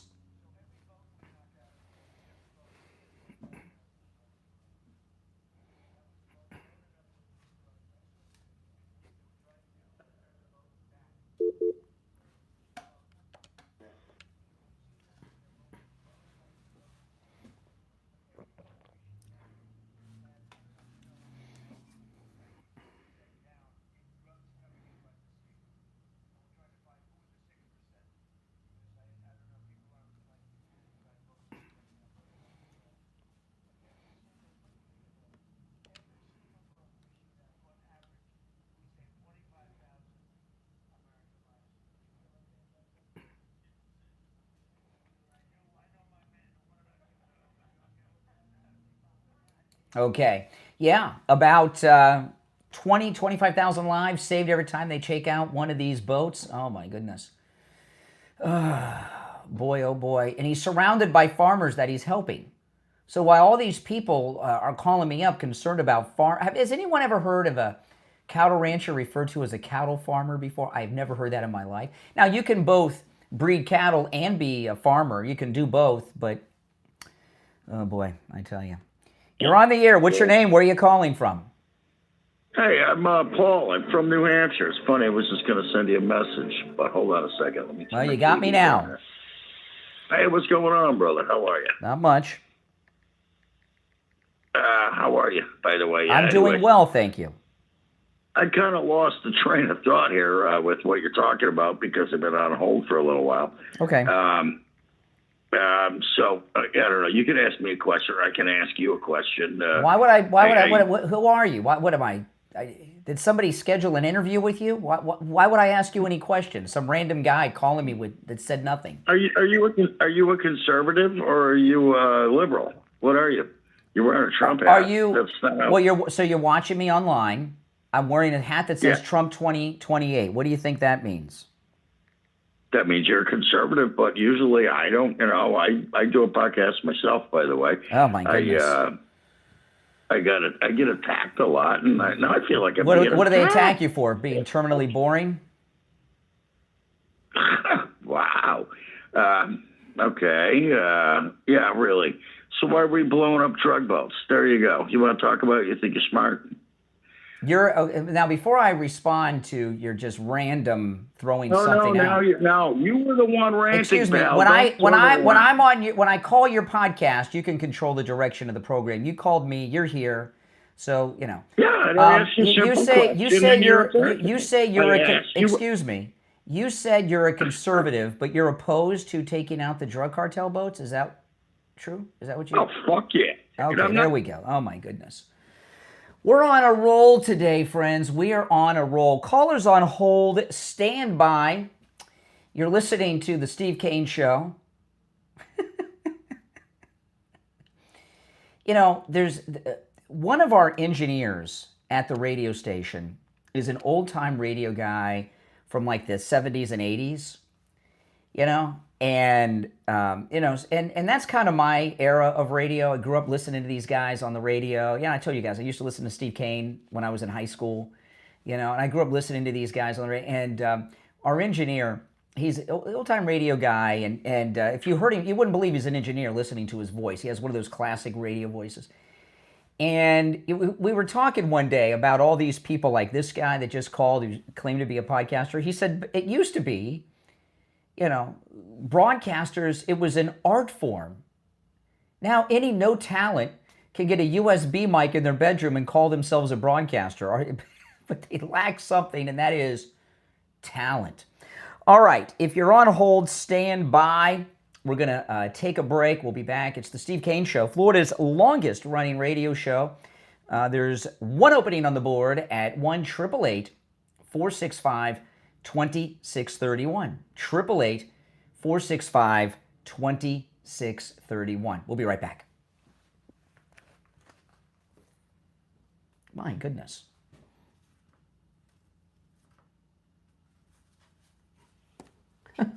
These people.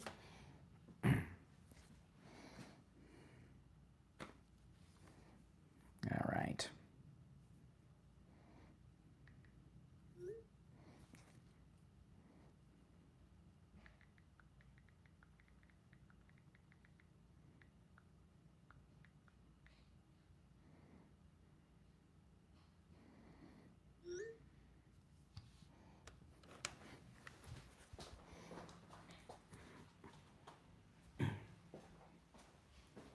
Hold on, guys.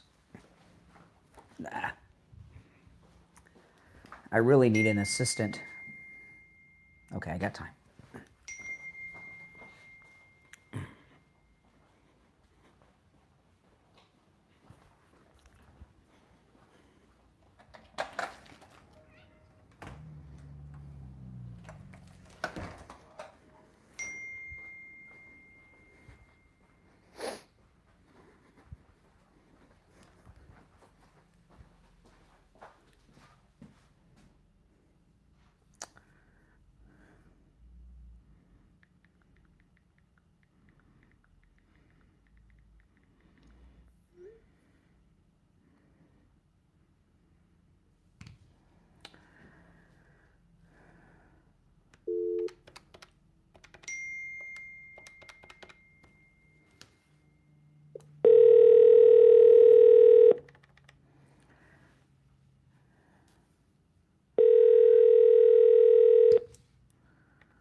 Hey, Jamie, it's Brian.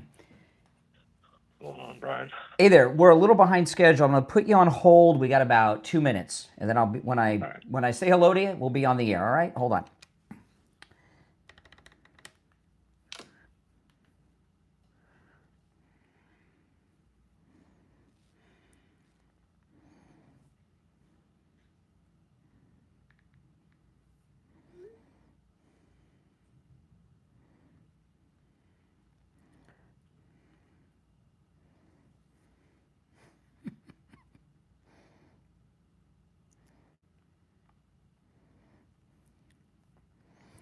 All right, we got less than 2 minutes. We'll be back.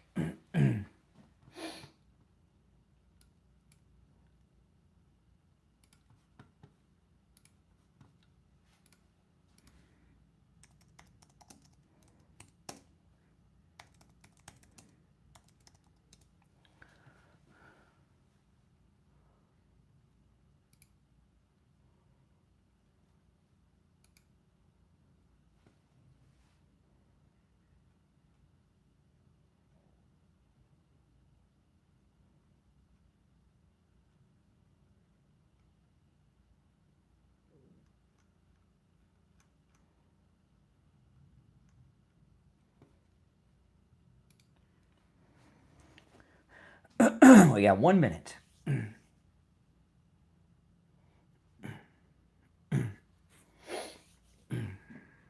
It's one call per day. So if you're that guy that I hung up on, the podcaster with the potty mouth, one call per day.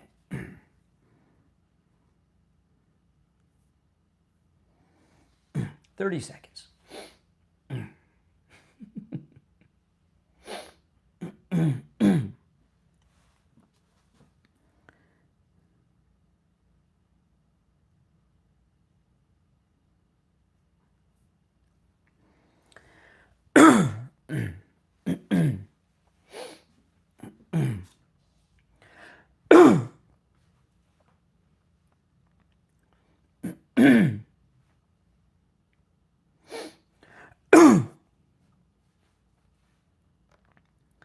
All right, we are back, and it's time to check in with Jamie LeeZep of Swift Tax, our accountant here on the program. Jamie LeeZep, good morning. Good morning, Brian. How you doing? I'm doing all right today. Just gearing up for tax season. That's right. Well, you're an accountant, so it's always tax season for you, but I guess you got to get the big rest in before. But, you know, here in December, you want to start preparing now, and, you know, I wanted to talk to you about a couple of things. A lot of times, people, you know, right now you want to call Jamie LeeZep, you want to start getting all your things together, so you can file your taxes early and get that out of the way.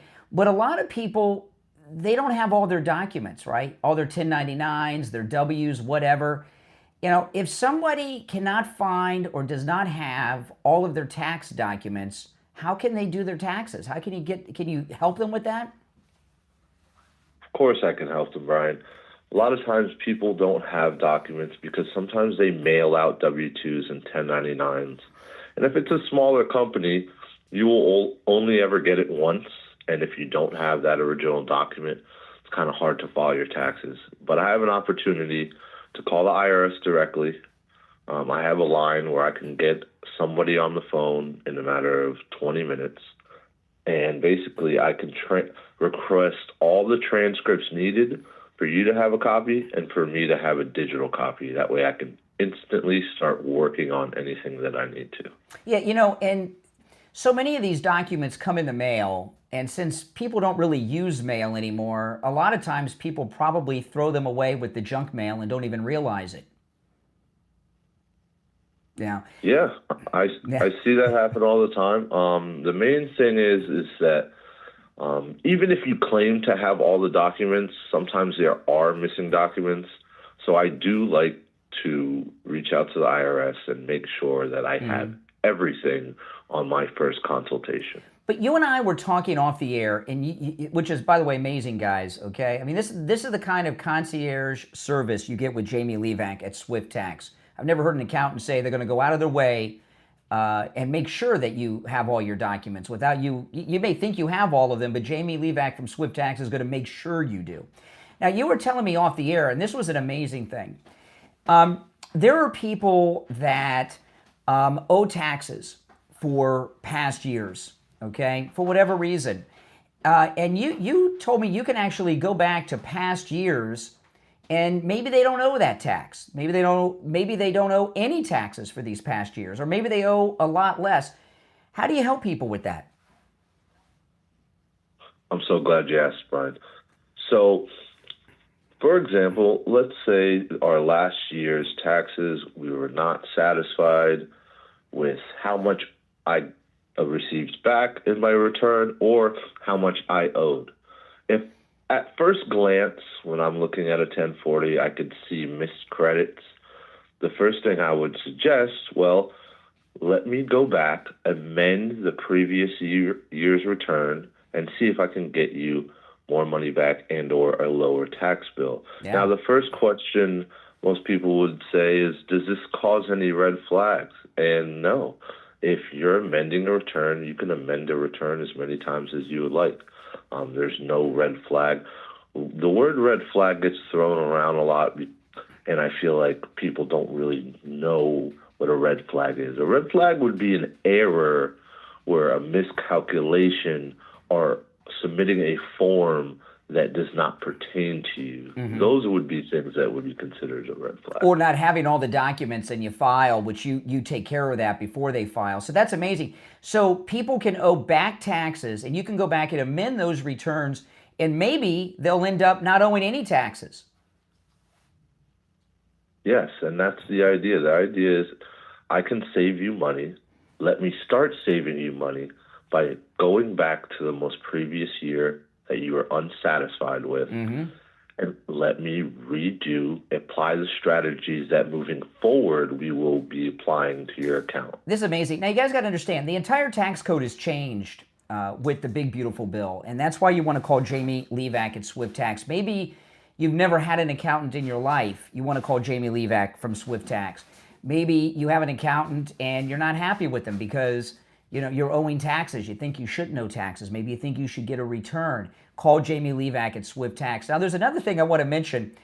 And obviously you're getting concierge service, as you're hearing from Jamie Levac of Swift Tax. He can also help you with your taxes no matter what state you are in. He's based here in Broward County, but no matter where you are in the United States, Jamie Levac can help you with your taxes. But here's a little thing, Jamie. Would people pay their accountant? That's tax deductible, isn't it? Of course. I mean, the first objection I have is the cost, and people don't know that the first thing I do is make sure you deduct the cost of my services. Yes. That's amazing. So really, in a way, it costs nothing to call Jamie Levac at Swift Tax because it's tax deductible. That's exactly right. All right, listen, give him a call. And again, remember, Jamie Levac from Swift Tax can help you no matter where you are in the United States. Also this, okay, you want to start getting your things together now. You want to get your documents together. You want to talk to Jamie Levac, get your situation together.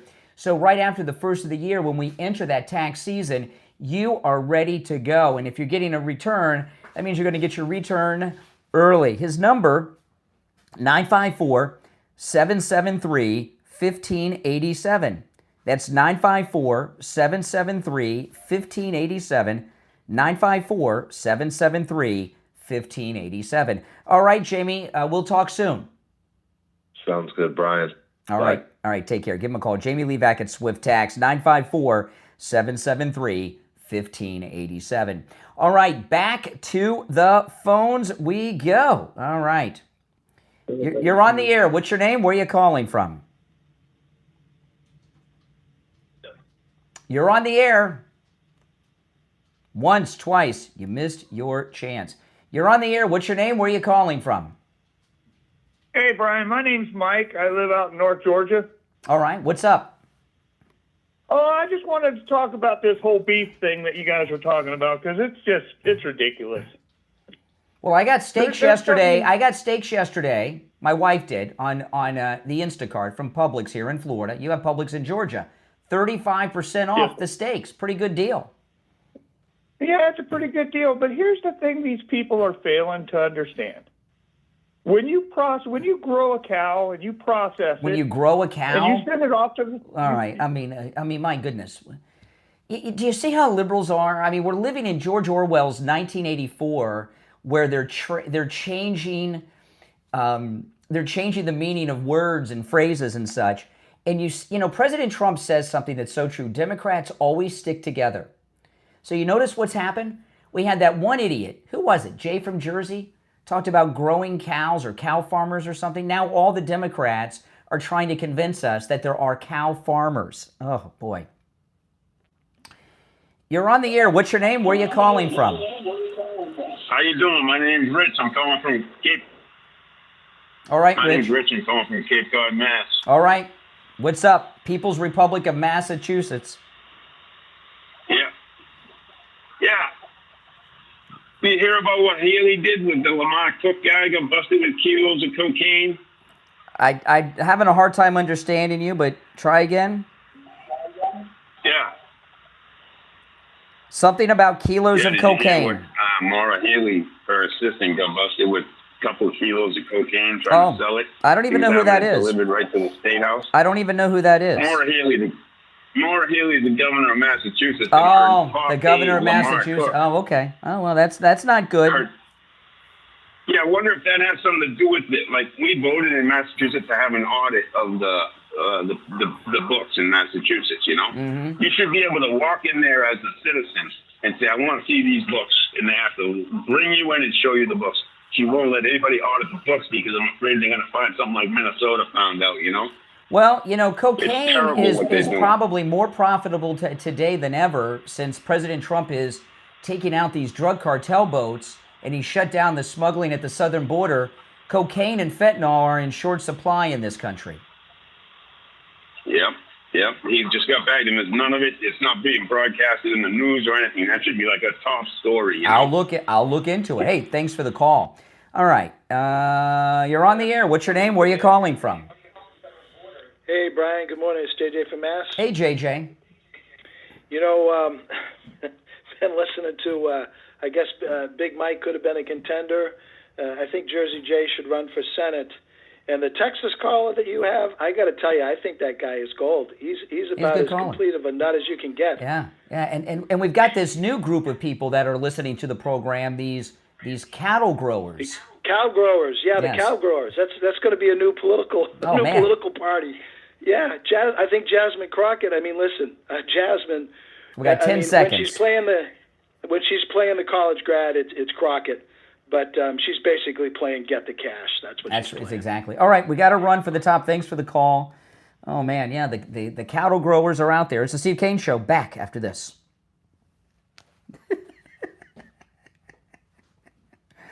Oh, my goodness.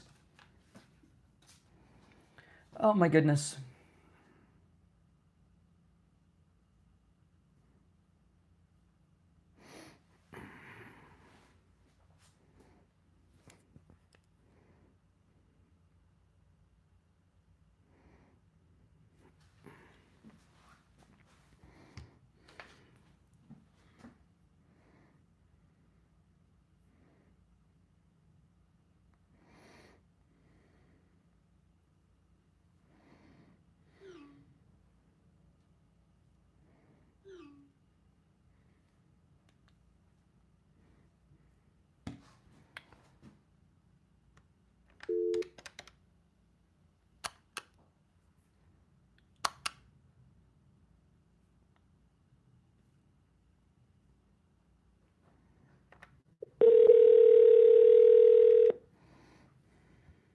All right, good morning. Hey. You there? Yep. Take the lead. All right, I'm going to put you on hold. We got about a minute and a half. I'll be right back. Okay. Oh, my goodness.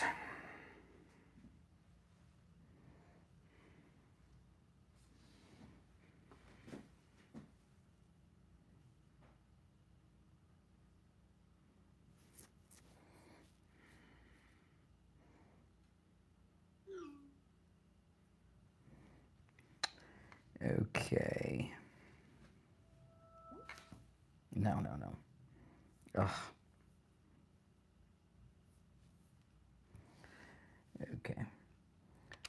All right, Steve, you there? I'm here. Okay, we got just under a minute. Okay. Take the ball and run. Okay. Oh, my goodness. Oh, the callers today have lost their minds.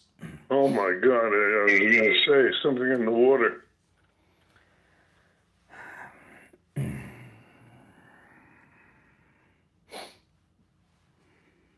All right, about 30 seconds.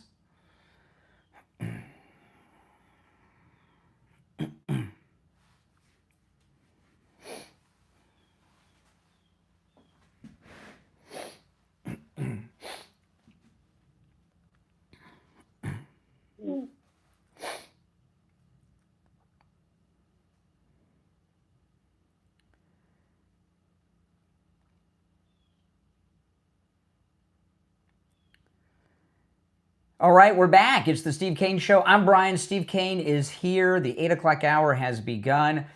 You know, I'm always doing work, Steve, on growing our audience, right? I've spent a lot of time over the years doing that, and I found this whole new group of listeners that have just recently found the program. I don't know if you've been listening to the last hour, but I've been listening for the last couple of days, and your listeners are a new bunch, no question about that. I'm really interested. This new crop of listeners we have, the cattle growers. These are a new group of people that grow cattle, apparently.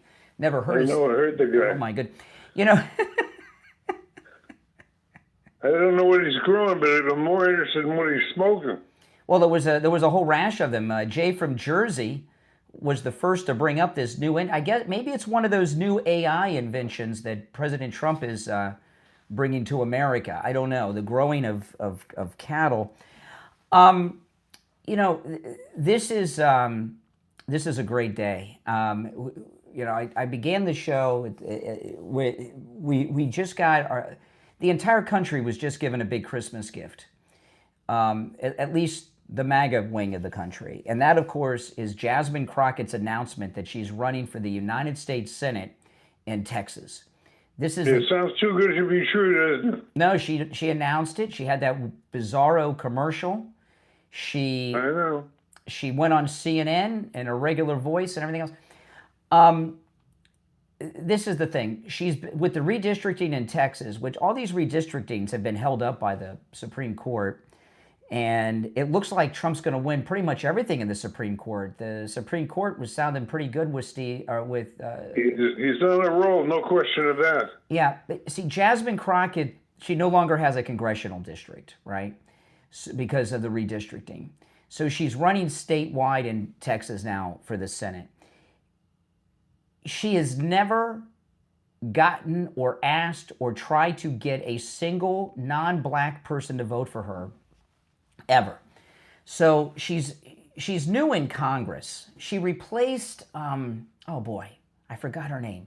Who was that corrupt, we've had her on the show, she passed away, the corrupt black congresswoman that wore the hats all the time? Oh my goodness. I know you're talking about. I cannot remember her name. She passed away. But anyway, she replaced her in Congress. So she's new to Congress. This might be Jasmine's first term in Congress.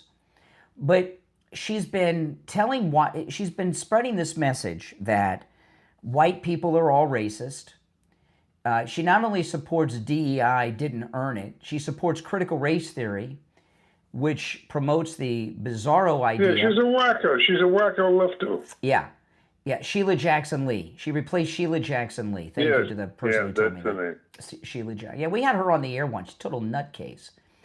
And but anyway, she's been telling us that white people not only are all racist, that they're born racist. Critical race theory says that a newborn baby outside the womb is a racist. Not in the womb because they don't acknowledge that's life, but as soon as they leave the womb, a white baby's racist. Now she's running statewide where she needs white voters. This is going to be great. So every time Jasmine Crockett does an interview or a campaign event, it's like vote MAGA. This is going to be a year-long gift that never stops giving with Jasmine Crockett. The gift that keeps giving. Oh, yes. Yeah. This is a beautiful thing. That's how it looks on paper. Paper. It looks in reality. I mean, it's off of paper. I mean, there's no... Well, she's going to try to play it straight for a while. She's been doing this caricature, weirdo caller with a strange voice and a strange accent. The ghetto talk. She's going to have to start trying to play it straight. How that plays out remains to be seen. Yeah, I mean, she's just a great gift for us. And then we've got in New York, Mom Donnie, who Kristi Noem thinks that he broke the law. He put out that video on the weekend trying to tell federal fugitives from justice, explaining to them how they can evade federal agents. I mean, this is great. I can't. How do you think Trump's going to respond to that? By arresting more illegals with ICE, sending more ICE and federal agents into New York and picking up illegals. You think he's going to cut their budget and not give them, because that's what he threatened to do.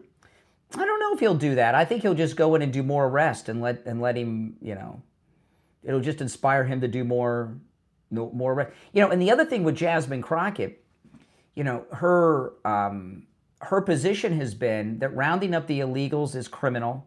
And she's also opposed to the border wall. Texas has been at war with Mexico from a Mexican invasion since before they were part of the United States.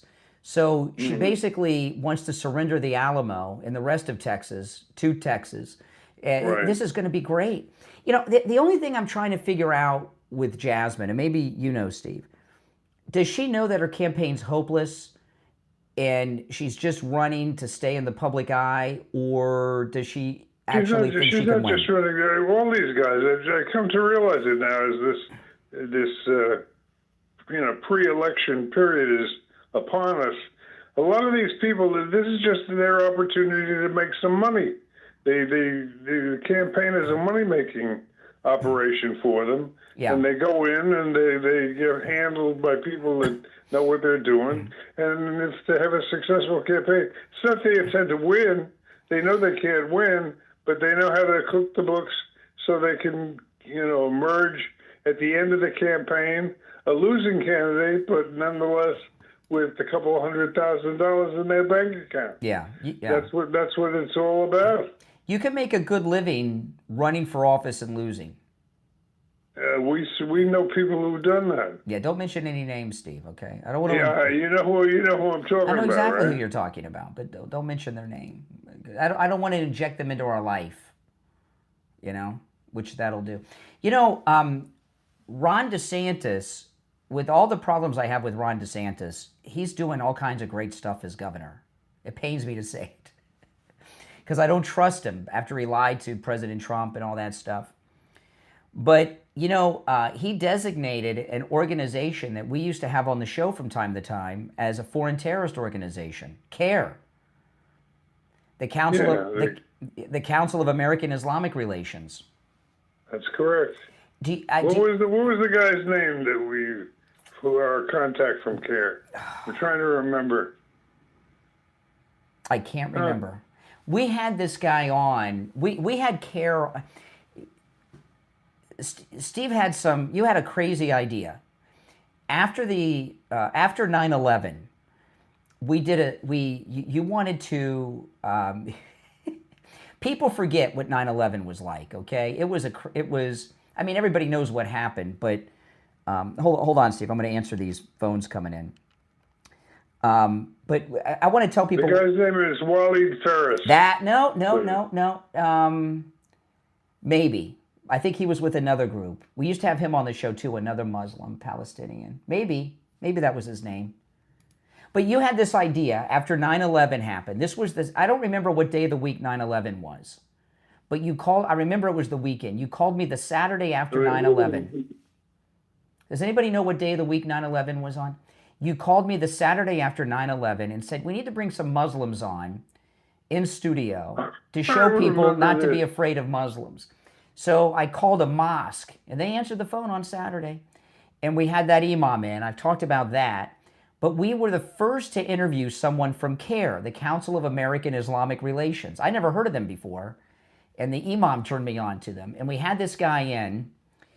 And he said the most bizarre thing to you, and we had another guest in studio. I cannot remember what the guy's name is that we had from CARE. DeSantis says the other guy, didn't we have a Jewish fellow with him? Yeah, Joe Kaufman.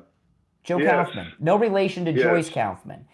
And you and Joe Kaufman were in studio with this guy from the Council of American Islamic Relations. And I'll tell you guys what he said in a minute. But it was, the first guest we had on was an imam, and this was the second Muslim guest. And this was about a week after 9/11. And this was one of the shows where you interviewed the guest for one, maybe two segments, and then you ended the interview before the show was over. Because it was, people forget what the tone in the country was like after 9/11. And you're in studio with Joe Kaufman and this guy from CARE. And during the break, you mentioned, he was saying on the air, that this was week after 9/11, that no Jews were killed on 9/11, that they got out of the buildings before the planes crashed. His contention was that the Jews had been tipped off, and that no Jews had been in the World Trade Center. He was in that case. Well, then he went on to say that Muslims did not fly the planes into the buildings, that the Mossad, the Jews at Mossad, had the planes on remote control and remote piloted them into the Trade Center. Remember that? The thing I remember most, I think this will make it come clear to you again. I was in my liberal throwback days in those days. Yes, you were. And I was afraid that all the poor Muslims were going to get picked on. Because, because of the 9/11 happening, and they were going to get blamed for it. And I said, let's get some real, genuine, pure Muslim, the one that's into loving and kindness and all that stuff. So we'll dispel all these negative stereotypes that people have about Muslims. And we'll help them to understand that Muslims are your friends. And then you brought this guy in at your request. Was a Looney Tune. And by the way, when we had him on was before the Muslim community and CARE got their act together about what they shouldn't say in public after 9/11, okay? Because this was a week after 9/11. And you mentioned, and after he talked about how the Jews got out of the building before the planes hit, which begs the question, why would they have even been in the building in the first place? And then he was talking about the Mossad, Israeli Defense Force, Air Force, that they flew the planes into the building by Jewish remote control. And you had mentioned to him that you're a Jew. And he pointed to you and he says, "You're a Jew?" And then Joe Kaufman says, "I'm a Jew too. What does that mean?" He says, "You're a Jew too?" And he started laughing with this evil laugh. This was on the air. It was like Vincent Price in the Thriller video. It was very, very You're both Jews. Yes. And then we go to break. It was scary, right? We go to break, and you're like, "Thank you for your time. We'll, take care." And you said goodbye to him. It was pretty scary. But that was CARE. We were the first to interview them. But anyway, Ron DeSantis has just declared CARE as a foreign terrorist organization, which Texas has also done. All right, hey, we're going to take our first break of the 8 o'clock hour. It's the Steve Kane Show. Steve Kane is here. I'm Brian Craig. We'll be right back. All right, Steve, I'm going to put you on hold. I got to call Barry. Okay. Hold on. It was crazy.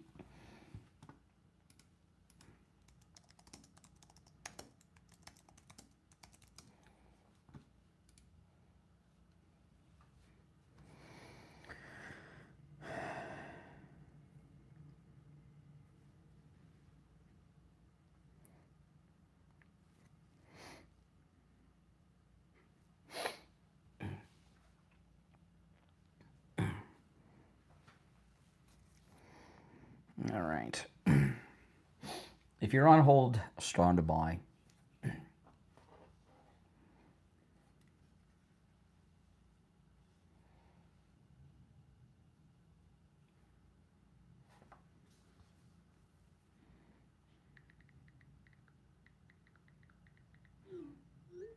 Okay, 18.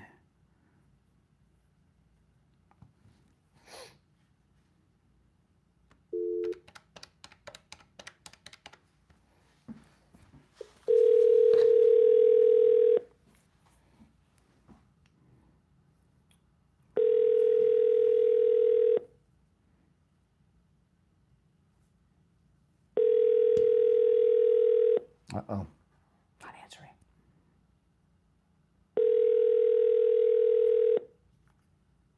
Hello? Oh, yeah, Barry, you there? Oh, I just lost it. Oh, wait, hold on. Barry, you there? Barry? I don't hear anything. Hello? Yeah, Barry, can you hear me? Ah, I got to call him back.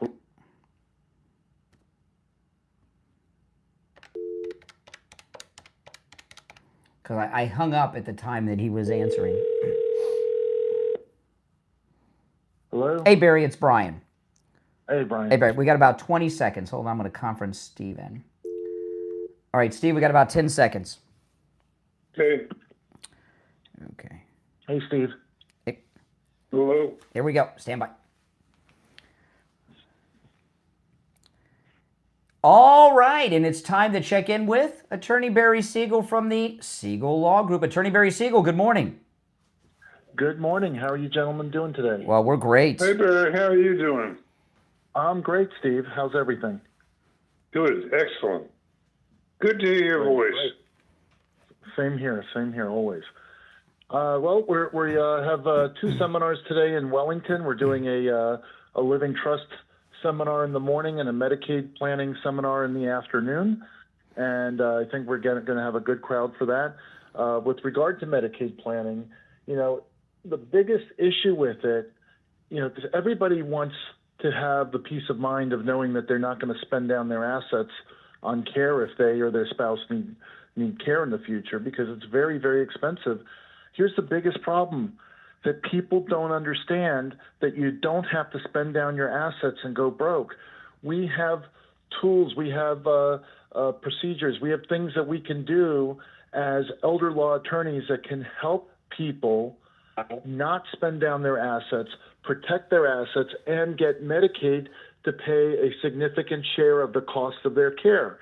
And so the biggest issue is not actually doing it, it's getting people to understand that this actually can be done, and this is something that even if their assets are too high and their income is too high, they can likely still qualify, and that's why we offer a free long-term care audit to your listeners. They can call us, schedule an audit, we'll be able to go over everything and let them know either A, they're already set up so that they would be able to qualify in the future, or with a couple little things that we could do to get them ready so they have the peace of mind that they can qualify in the future and they don't have to worry about it. Yeah, and I've been to many workshops of Attorney Barry Siegel, both for the Revocable Living Trust and the Medicaid planning. And if you can go to these workshops, guys, please do. And I got to tell you, that Medicaid workshop, it's amazing to me, Barry, that pretty much everyone except like Donald Trump and Bobby Kennedy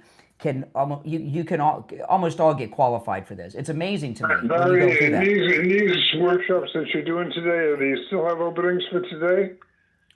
I think if anybody was interested in attending, they can call our office, and I'm sure that there's still some seats available.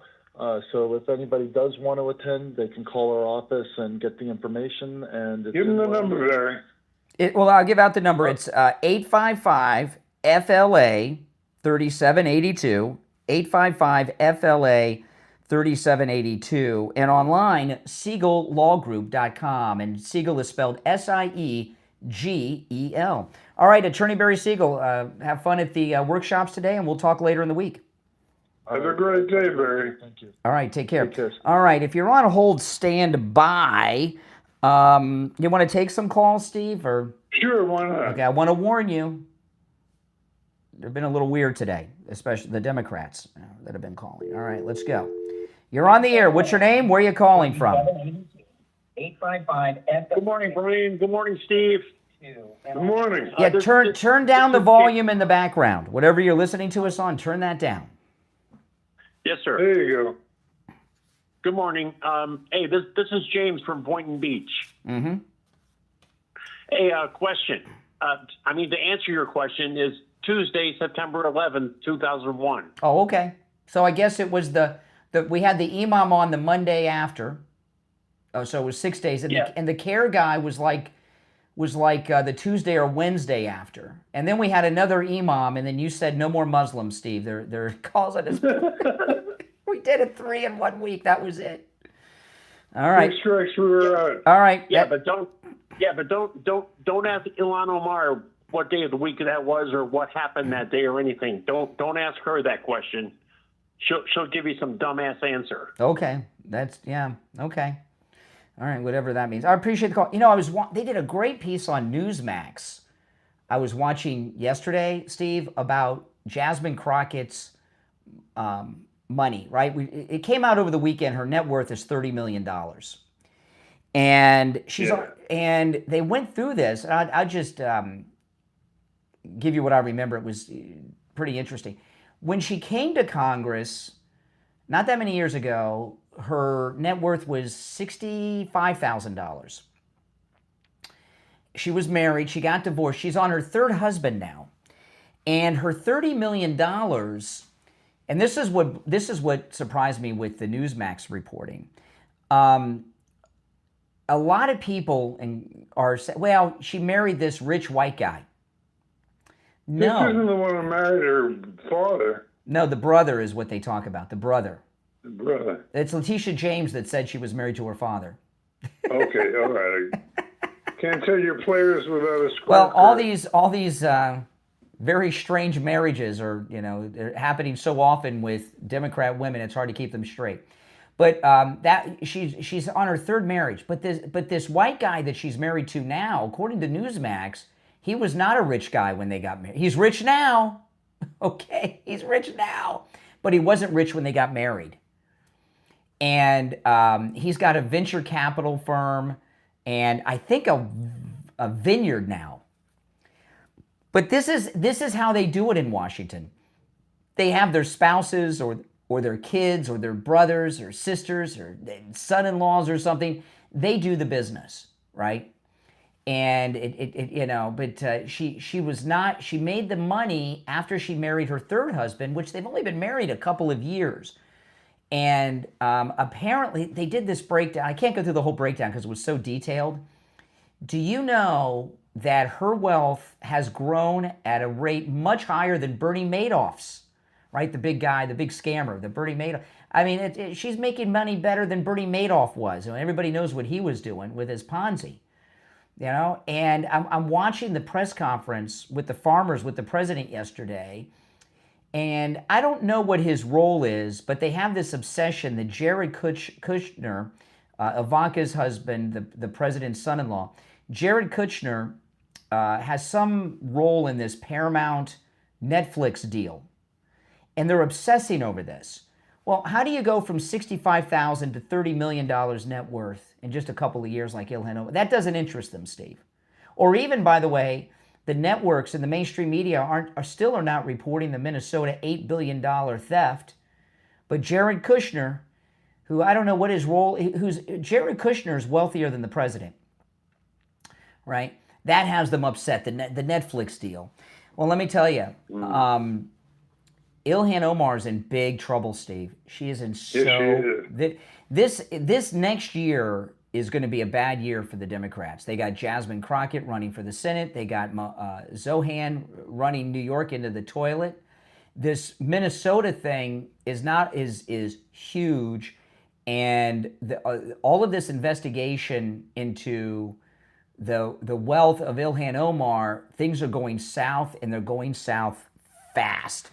Well, but this is the key. We talked about this a little bit yesterday. This is the one thing you got to bear in mind, which makes me more cautious than I would otherwise be. The fact is that if the off-year election goes the wrong way, all of those investigations that we're counting on are going to disappear. Mm-hmm. Well, but did you hear me talking about Susie Wiles' announcement yesterday? Yes. Okay, now for those that missed it, Susie Wiles did an interview, And she said that the president is going to treat next year's midterm elections as a presidential election year. This has never been done before. She said this is why the party in power always loses, right? They don't really run. They let the locals handle the elections. A president may come out and do 1 or 2 endorsements, but they don't campaign like that. And President Trump... I respectfully disagree with you, Brian. Let me tell That's you Susie why. Wiles said that. Well, then I disagree with Susie Wiles, because what I'm telling you is what happens is, I realized it yesterday. Every day, around midday, almost every day, he has a press conference on television, on Fox. Yes. And I spend all my afternoons listening to his daily update. Yes. I listen to the daily campaign speech. Yes. It changes every day. Yes. And it's very powerful, and I don't know how the Democrats plan on beating it, but believe me, he's getting campaign-like coverage right already. now. Well, he's going to start the rallies like he did with the presidential. It's going to be a year of Trump rallies.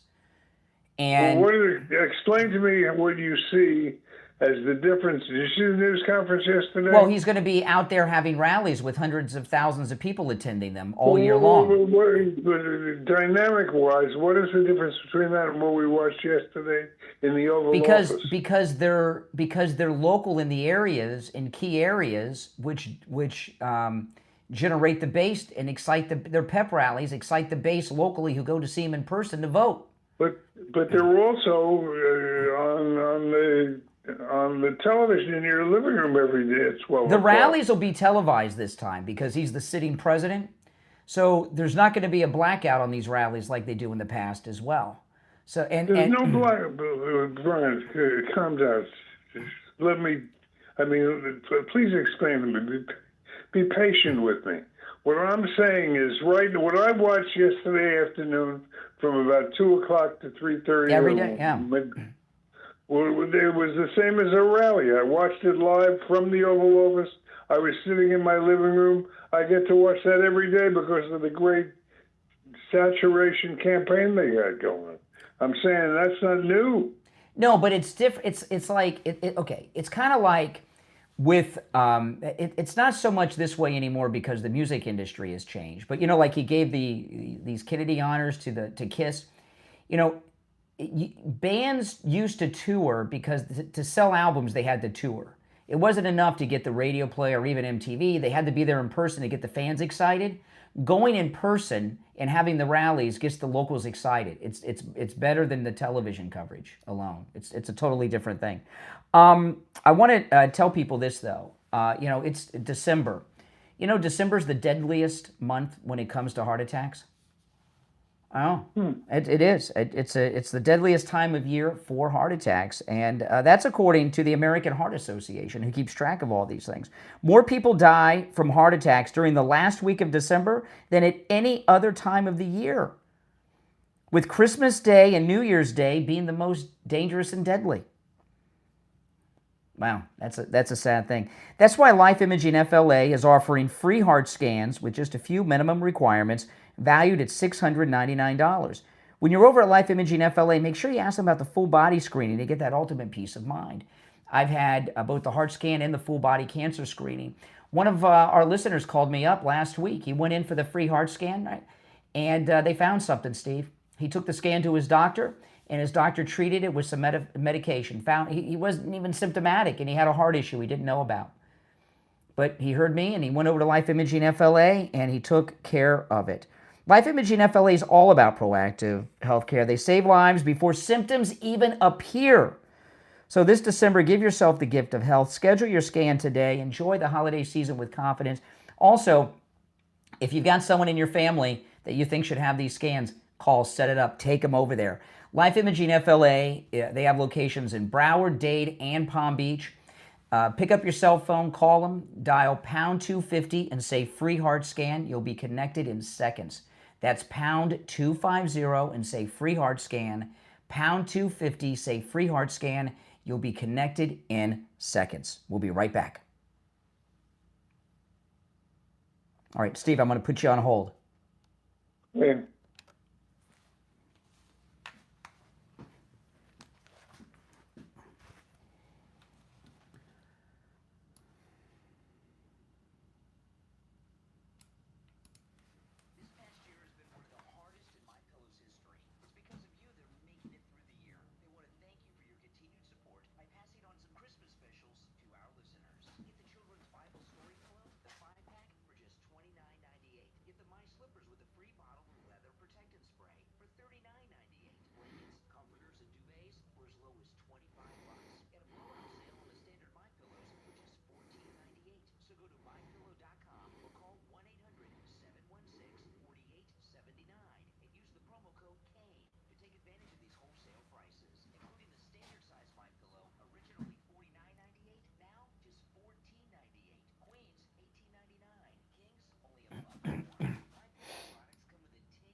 Steve, you there? I am. All right, 30 seconds.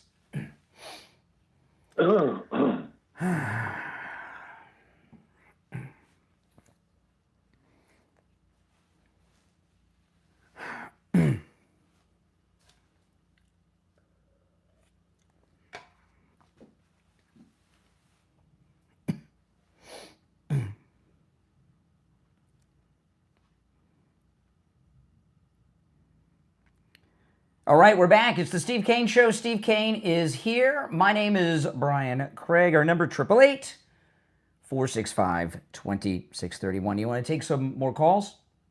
Let's do it. All right, let's go. You're on the air. What's your name? Where are you calling from? You're on the air. What's your name? Where are you calling from? Oh, that's me. They got my favorite show on in the background. You're on the air once, twice. All right. You're on the air. You missed your chance. Oh, I hung up just as they were calling. Oh, well. Should have spoken up. You got to listen on the phone, guys. When you listen on the radio or any other device, you're listening on delay. Hold on, Steve. Let me answer all these lines coming in. All right. You back with me, Steve? I'm with you. Okay. I think this might be the guy that just called. I'll give him a chance before we move to this. I didn't hear him. You're on the air. What's your name? Where are you calling from? Hi, Brian. Hey, I'm calling from Colorado. Hey, what's up? And I want to tell you right now, okay, I'm a farmer, and I'm not a liberal, okay? Here's another cattle grower. You're damn right I'm a cattle grower. Steve, I raise cows. Steve, have you ever... Okay, go ahead, ma'am. I'm interested. You got me hooked in. I'm interested in what you're saying. I'm going to tell you. Don't laugh at me. I can see you, okay? Okay. Don't laugh. We're not laughing, but... I can't help myself. I can't help myself. Okay.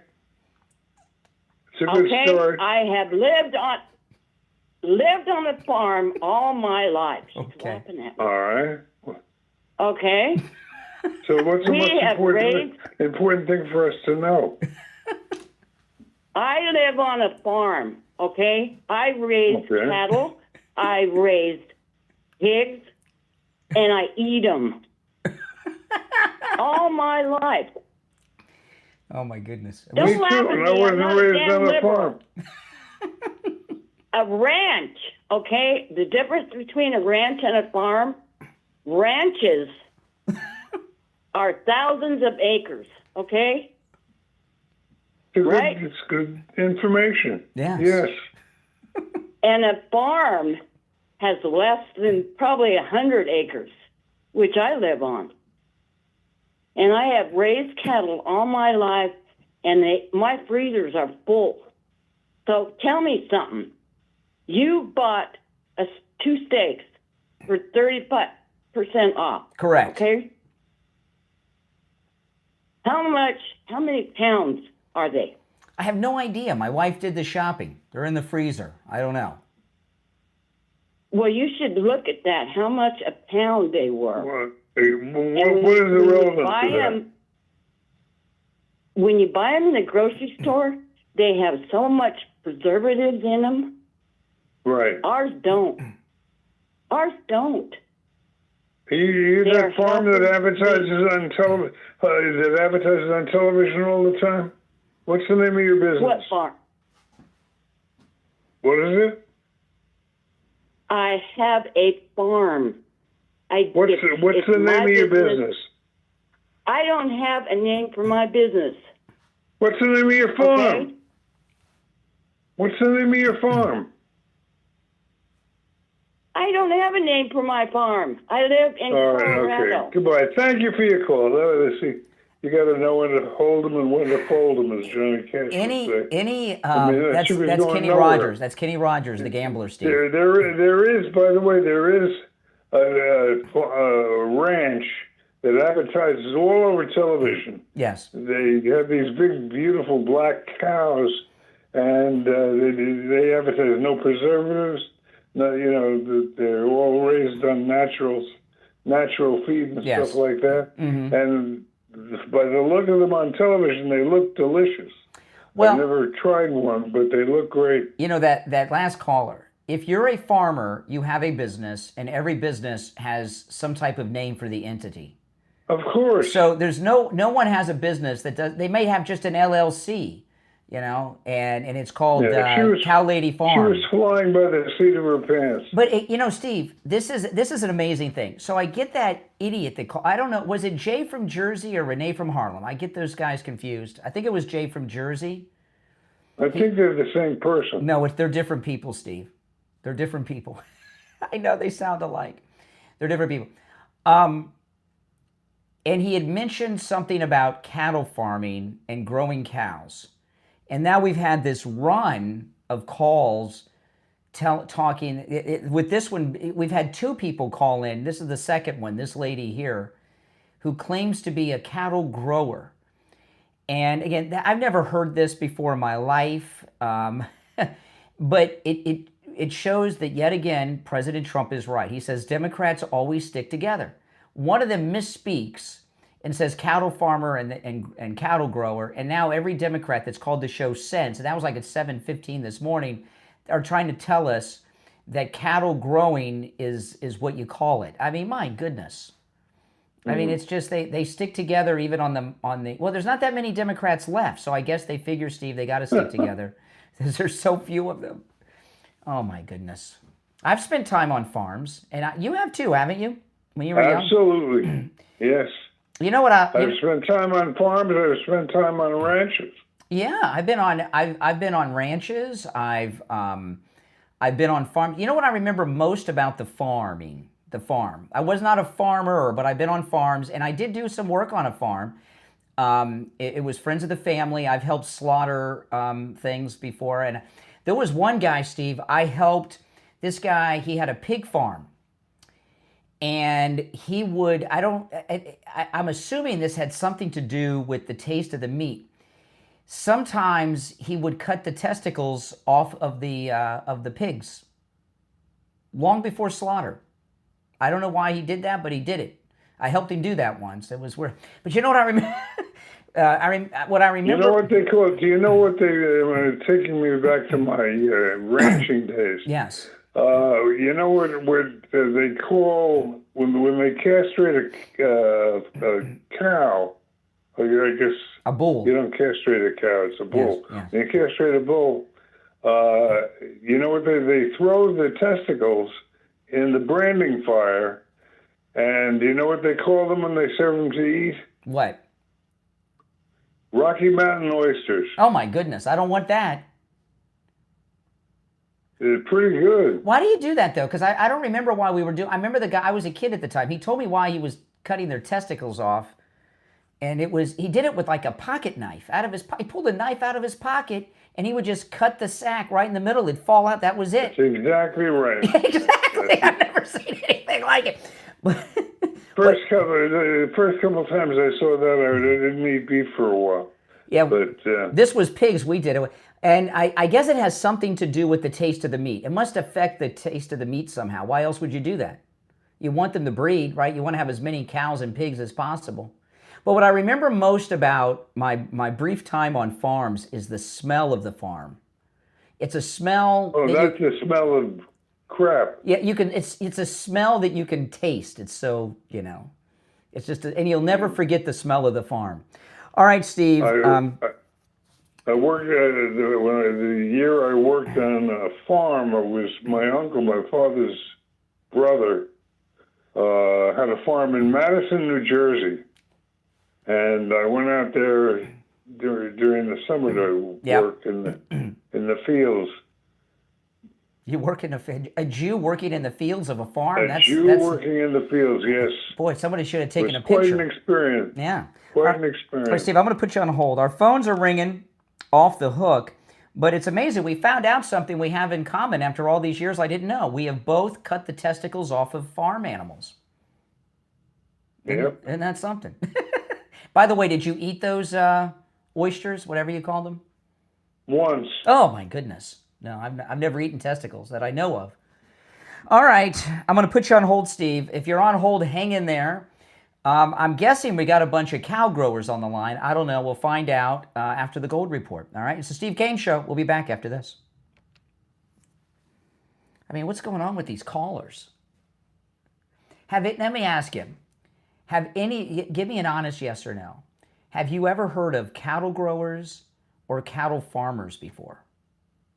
Tell me the truth. Come on, guys. Come on.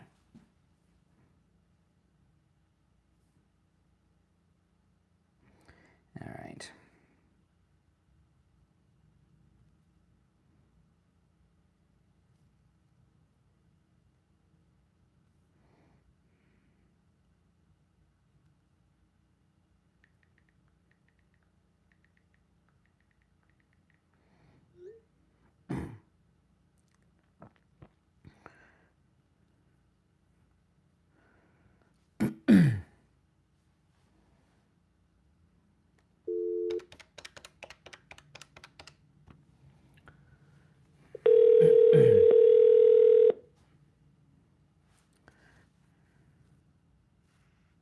Good morning. Hey there, we got about a minute. I'm going to put you on hold, okay? Stand by. Okay. Steve, you there? I'm here. All right, we got about a minute. I got William on hold. I'll put him through in a minute. Oh, my goodness. We're going to have a run of cattle growers, I'm telling you. I've never heard of something so stupid. There must be a reason you cut the testicles off. I just assumed it has. I don't know why. I'm only guessing, but I'm guessing maybe it makes the meat more tender. Something. All right, I'm going to conference William. It improves the taste. Yeah, hold on. All right, William, we have about 30 seconds. Okay.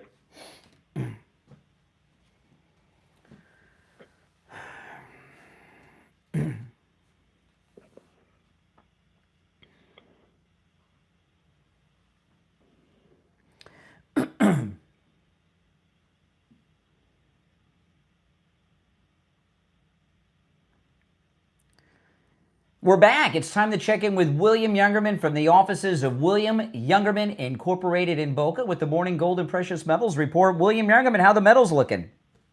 Metals continue to trade sideways to slightly higher as they continue to build a very strong base in the areas we've been of 41.75 to 4,200 on gold and over $58 for silver. Yesterday we saw gold trade in a range of $4,175 all the way up to $4,220 before closing out the day down $7.70 at $4,189.60 the ounce. Silver was down 19 cents at $58.08. Platinum gained $8 yesterday, closing at $16.48. And palladium was up $14 at $1,456. Overnight, we saw gold trade in a range of $4,189 up to $4,214. And right now we're at $4,199, up $9.40. That's amazing. Silver up 62 cents at $58.70 the ounce. Platinum down $2 at $16.46. And palladium unchanged at $1,456.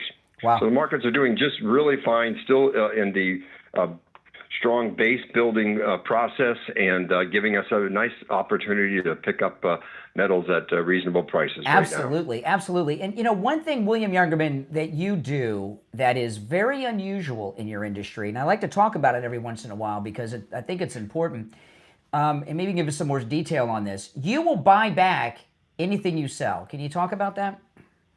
Yeah, we have a guaranteed buyback policy of anything we sell as far as precious metals or rare coins or anything. We guarantee to make a two-way market. Whatever the market is, when you bring it in, we will pay immediately for it. We sell top brands of all the precious metals, and we only sell basically things that we want to buy back. So we look forward to the opportunity when our customers are ready to sell that they bring it back to us and try to give them the very best price possible. Yeah, and that's a very unusual thing in that industry. And you know, maybe you won't, but somebody at some point is going to want to turn that gold, that silver, whatever it is, into some cash or something. And William Youngerman is right there. Listen, William Youngerman opens up at 10 a.m. His number is toll-free, 1-800-327-5010. 1-800-327-5010. He's located on the first floor of the Bank of America building, immediately east of US 1 Federal Highway, on the south side of Palmetto Park Road. The address is 150 East Palmetto Park Road in Boca. And you can find both his address and phone number on his website, WilliamYoungerman.com. All right, William Youngerman, we'll talk tomorrow. Okay, have a great day. Thank you. All right, take care. You want to take some more calls, Steve?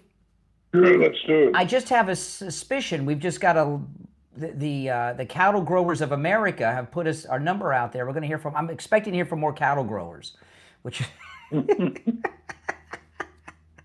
maybe they do it like cloning. Maybe I'm trying to remember the name of that. If anybody out there remembers the name of that ranch that advertises all over Fox.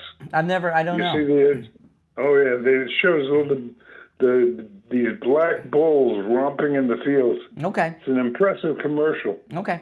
All right, let's go. You're on the air. What's your name? Where are you calling from? Hey, Brian and Steve. It's Patty from New Jersey. How are you guys? Hey, Patty. Hey. Are you anywhere near Madison, New Jersey? Actually, I am. I'm more up in the Sussex County. They're down in Morristown, but yeah, I'm up in Vernon, New Jersey. So a lot of my misspent youth there. Yeah. Wow. So what's on your mind, Jersey? So you guys are talking right up my alley this morning. Are you a cattle grower? About the castration. Well, I'm a little bit of everything grower. So, but it depending on where you're located, you're called a rancher. Around here, we call it beef growers or beef farmers. There's all different names, but I want to comment on the castration thing. The reason why we castrate male animals, and it's usually done when they're small.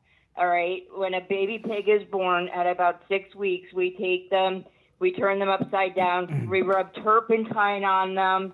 We take a small scalpel, we cut it open, we open it up, you kind of pinch it, the testicles will come out, and then you just kind of take them off.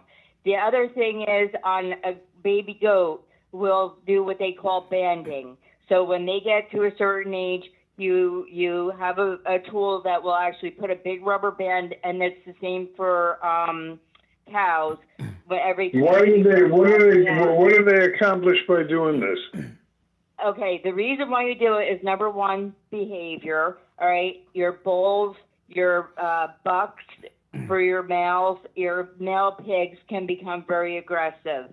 They don't grow as well, and it 100% taints the meat. Well, hold on. Let me ask you a question about that. Okay, so when you castrate the bulls, it makes them less aggressive when they don't have testicles. Why do we have all these violent trans Tifa people in this country, like killing people and stuff? I mean, if doing away with that makes bulls less aggressive, it seems to make people more aggressive, at least in the. Well, think of it this way, Brian. They're taking away something that's natural, and they're putting something in place of it. They're pumping them up on so many different hormones. Yeah. That that's why you're having it. Because I'll give you for instance. I had gone and bought a donkey to protect my flock of sheep and goats, and the donkeys are very good at protecting livestock. And he was a stud when I bought him, and so I put him in with them. And I had one little lamb that got pneumonia. It was early spring. I brought it up to my house. I got it better. I brought her back down to the barn, and I put her in with the flock, and I stood there and watched to make sure Mom would take her back, because a lot of times once you separate the babies, the moms won't take them back. And she was getting along okay with the mom. I thought that was just ducks. No. If you mess with a puppy, any type of animal, if you remove them from their mother for a certain amount of time, whether it be, a week or even, it just depends on what animal it is. There's some mother cows that have babies born that will not accept their calf from day one. So you have to bottle feed them. Oh. But ducks are like that. We have ducks that spend the summer in our lake, and when the eggs hatch, if we touch the babies or play with the babies, the mothers won't take them back. They reject them. Absolutely. Yeah, Wow. absolutely not. They won't. Wow. That's crazy. But yes, it absolutely taints the meat if you leave a male animal intact. So if you're breeding, you wanna castrate everything. The goats, you can definitely tell, like old Billy goat, he will have a very strong smell just being near him. Yeah. I'm not going to explain to you why, because it's something he does, but No, we don't he need to. pees on himself We're getting pretty to graphic make himself here. sexy to get sexy for the girls. But once you castrate them and they don't have that behavior, they it makes all the difference in the world for it. But when I was talking about my donkey he went after that baby sheep I was telling you about, and he wound up killing it. And I called my vet and I'm like, you need to come right now and castrate this animal. So she came up, she castrated him. He's been as nice as can be ever since. Oh, but he's a killer. It definitely is. And he's done a great job since protecting the flock. So he needed to be castrated, and he saw that baby as an outsider coming into his flock and stuff like that. Yeah. But he's much more mellow. So, but it definitely taints the meat. It makes it tasty. I mean, if you eat a piece of pork from an uncastrated pig, you will. Oh, really? You will absolutely, yes. And same thing with a bull. Same thing with a bull. And well, that's why we were doing it, I guess. I thought it had something to do. Hey, listen, we got to run, but I appreciate the call. Castration talk on the Steve Kane Show today.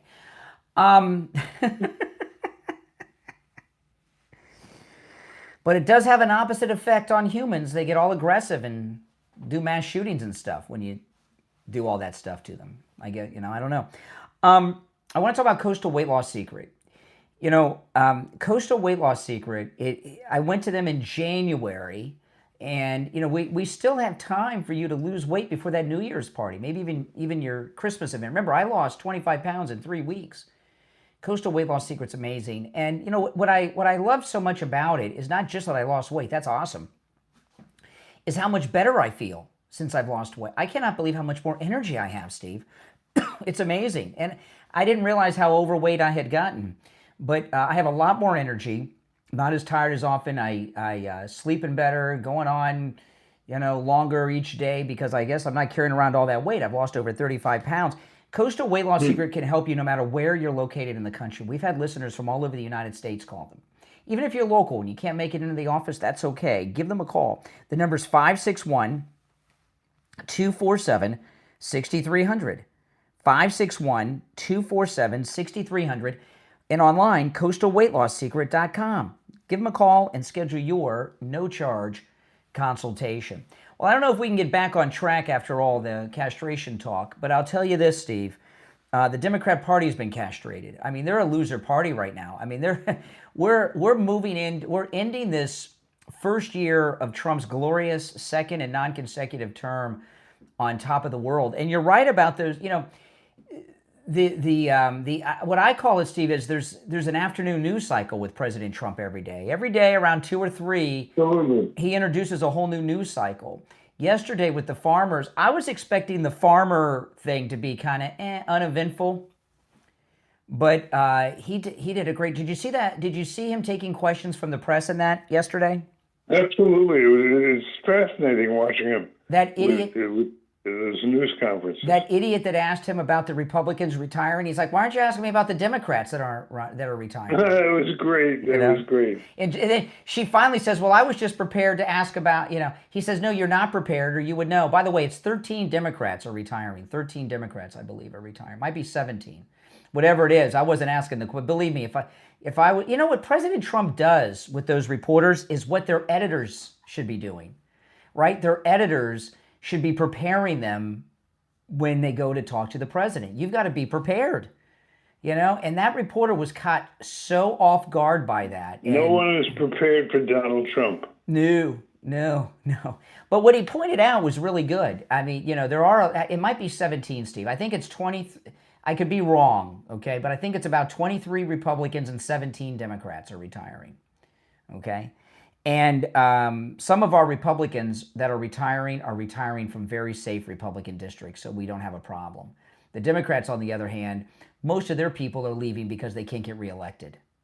So they're not running again. They want to go out and get a job secure on top without being a loser and losing the election. That's why, so there's a big difference there. But that was you take something as what would normally be as terminally boring as talking to rice farmers, and it's like must-see TV. You don't want to miss a second of it.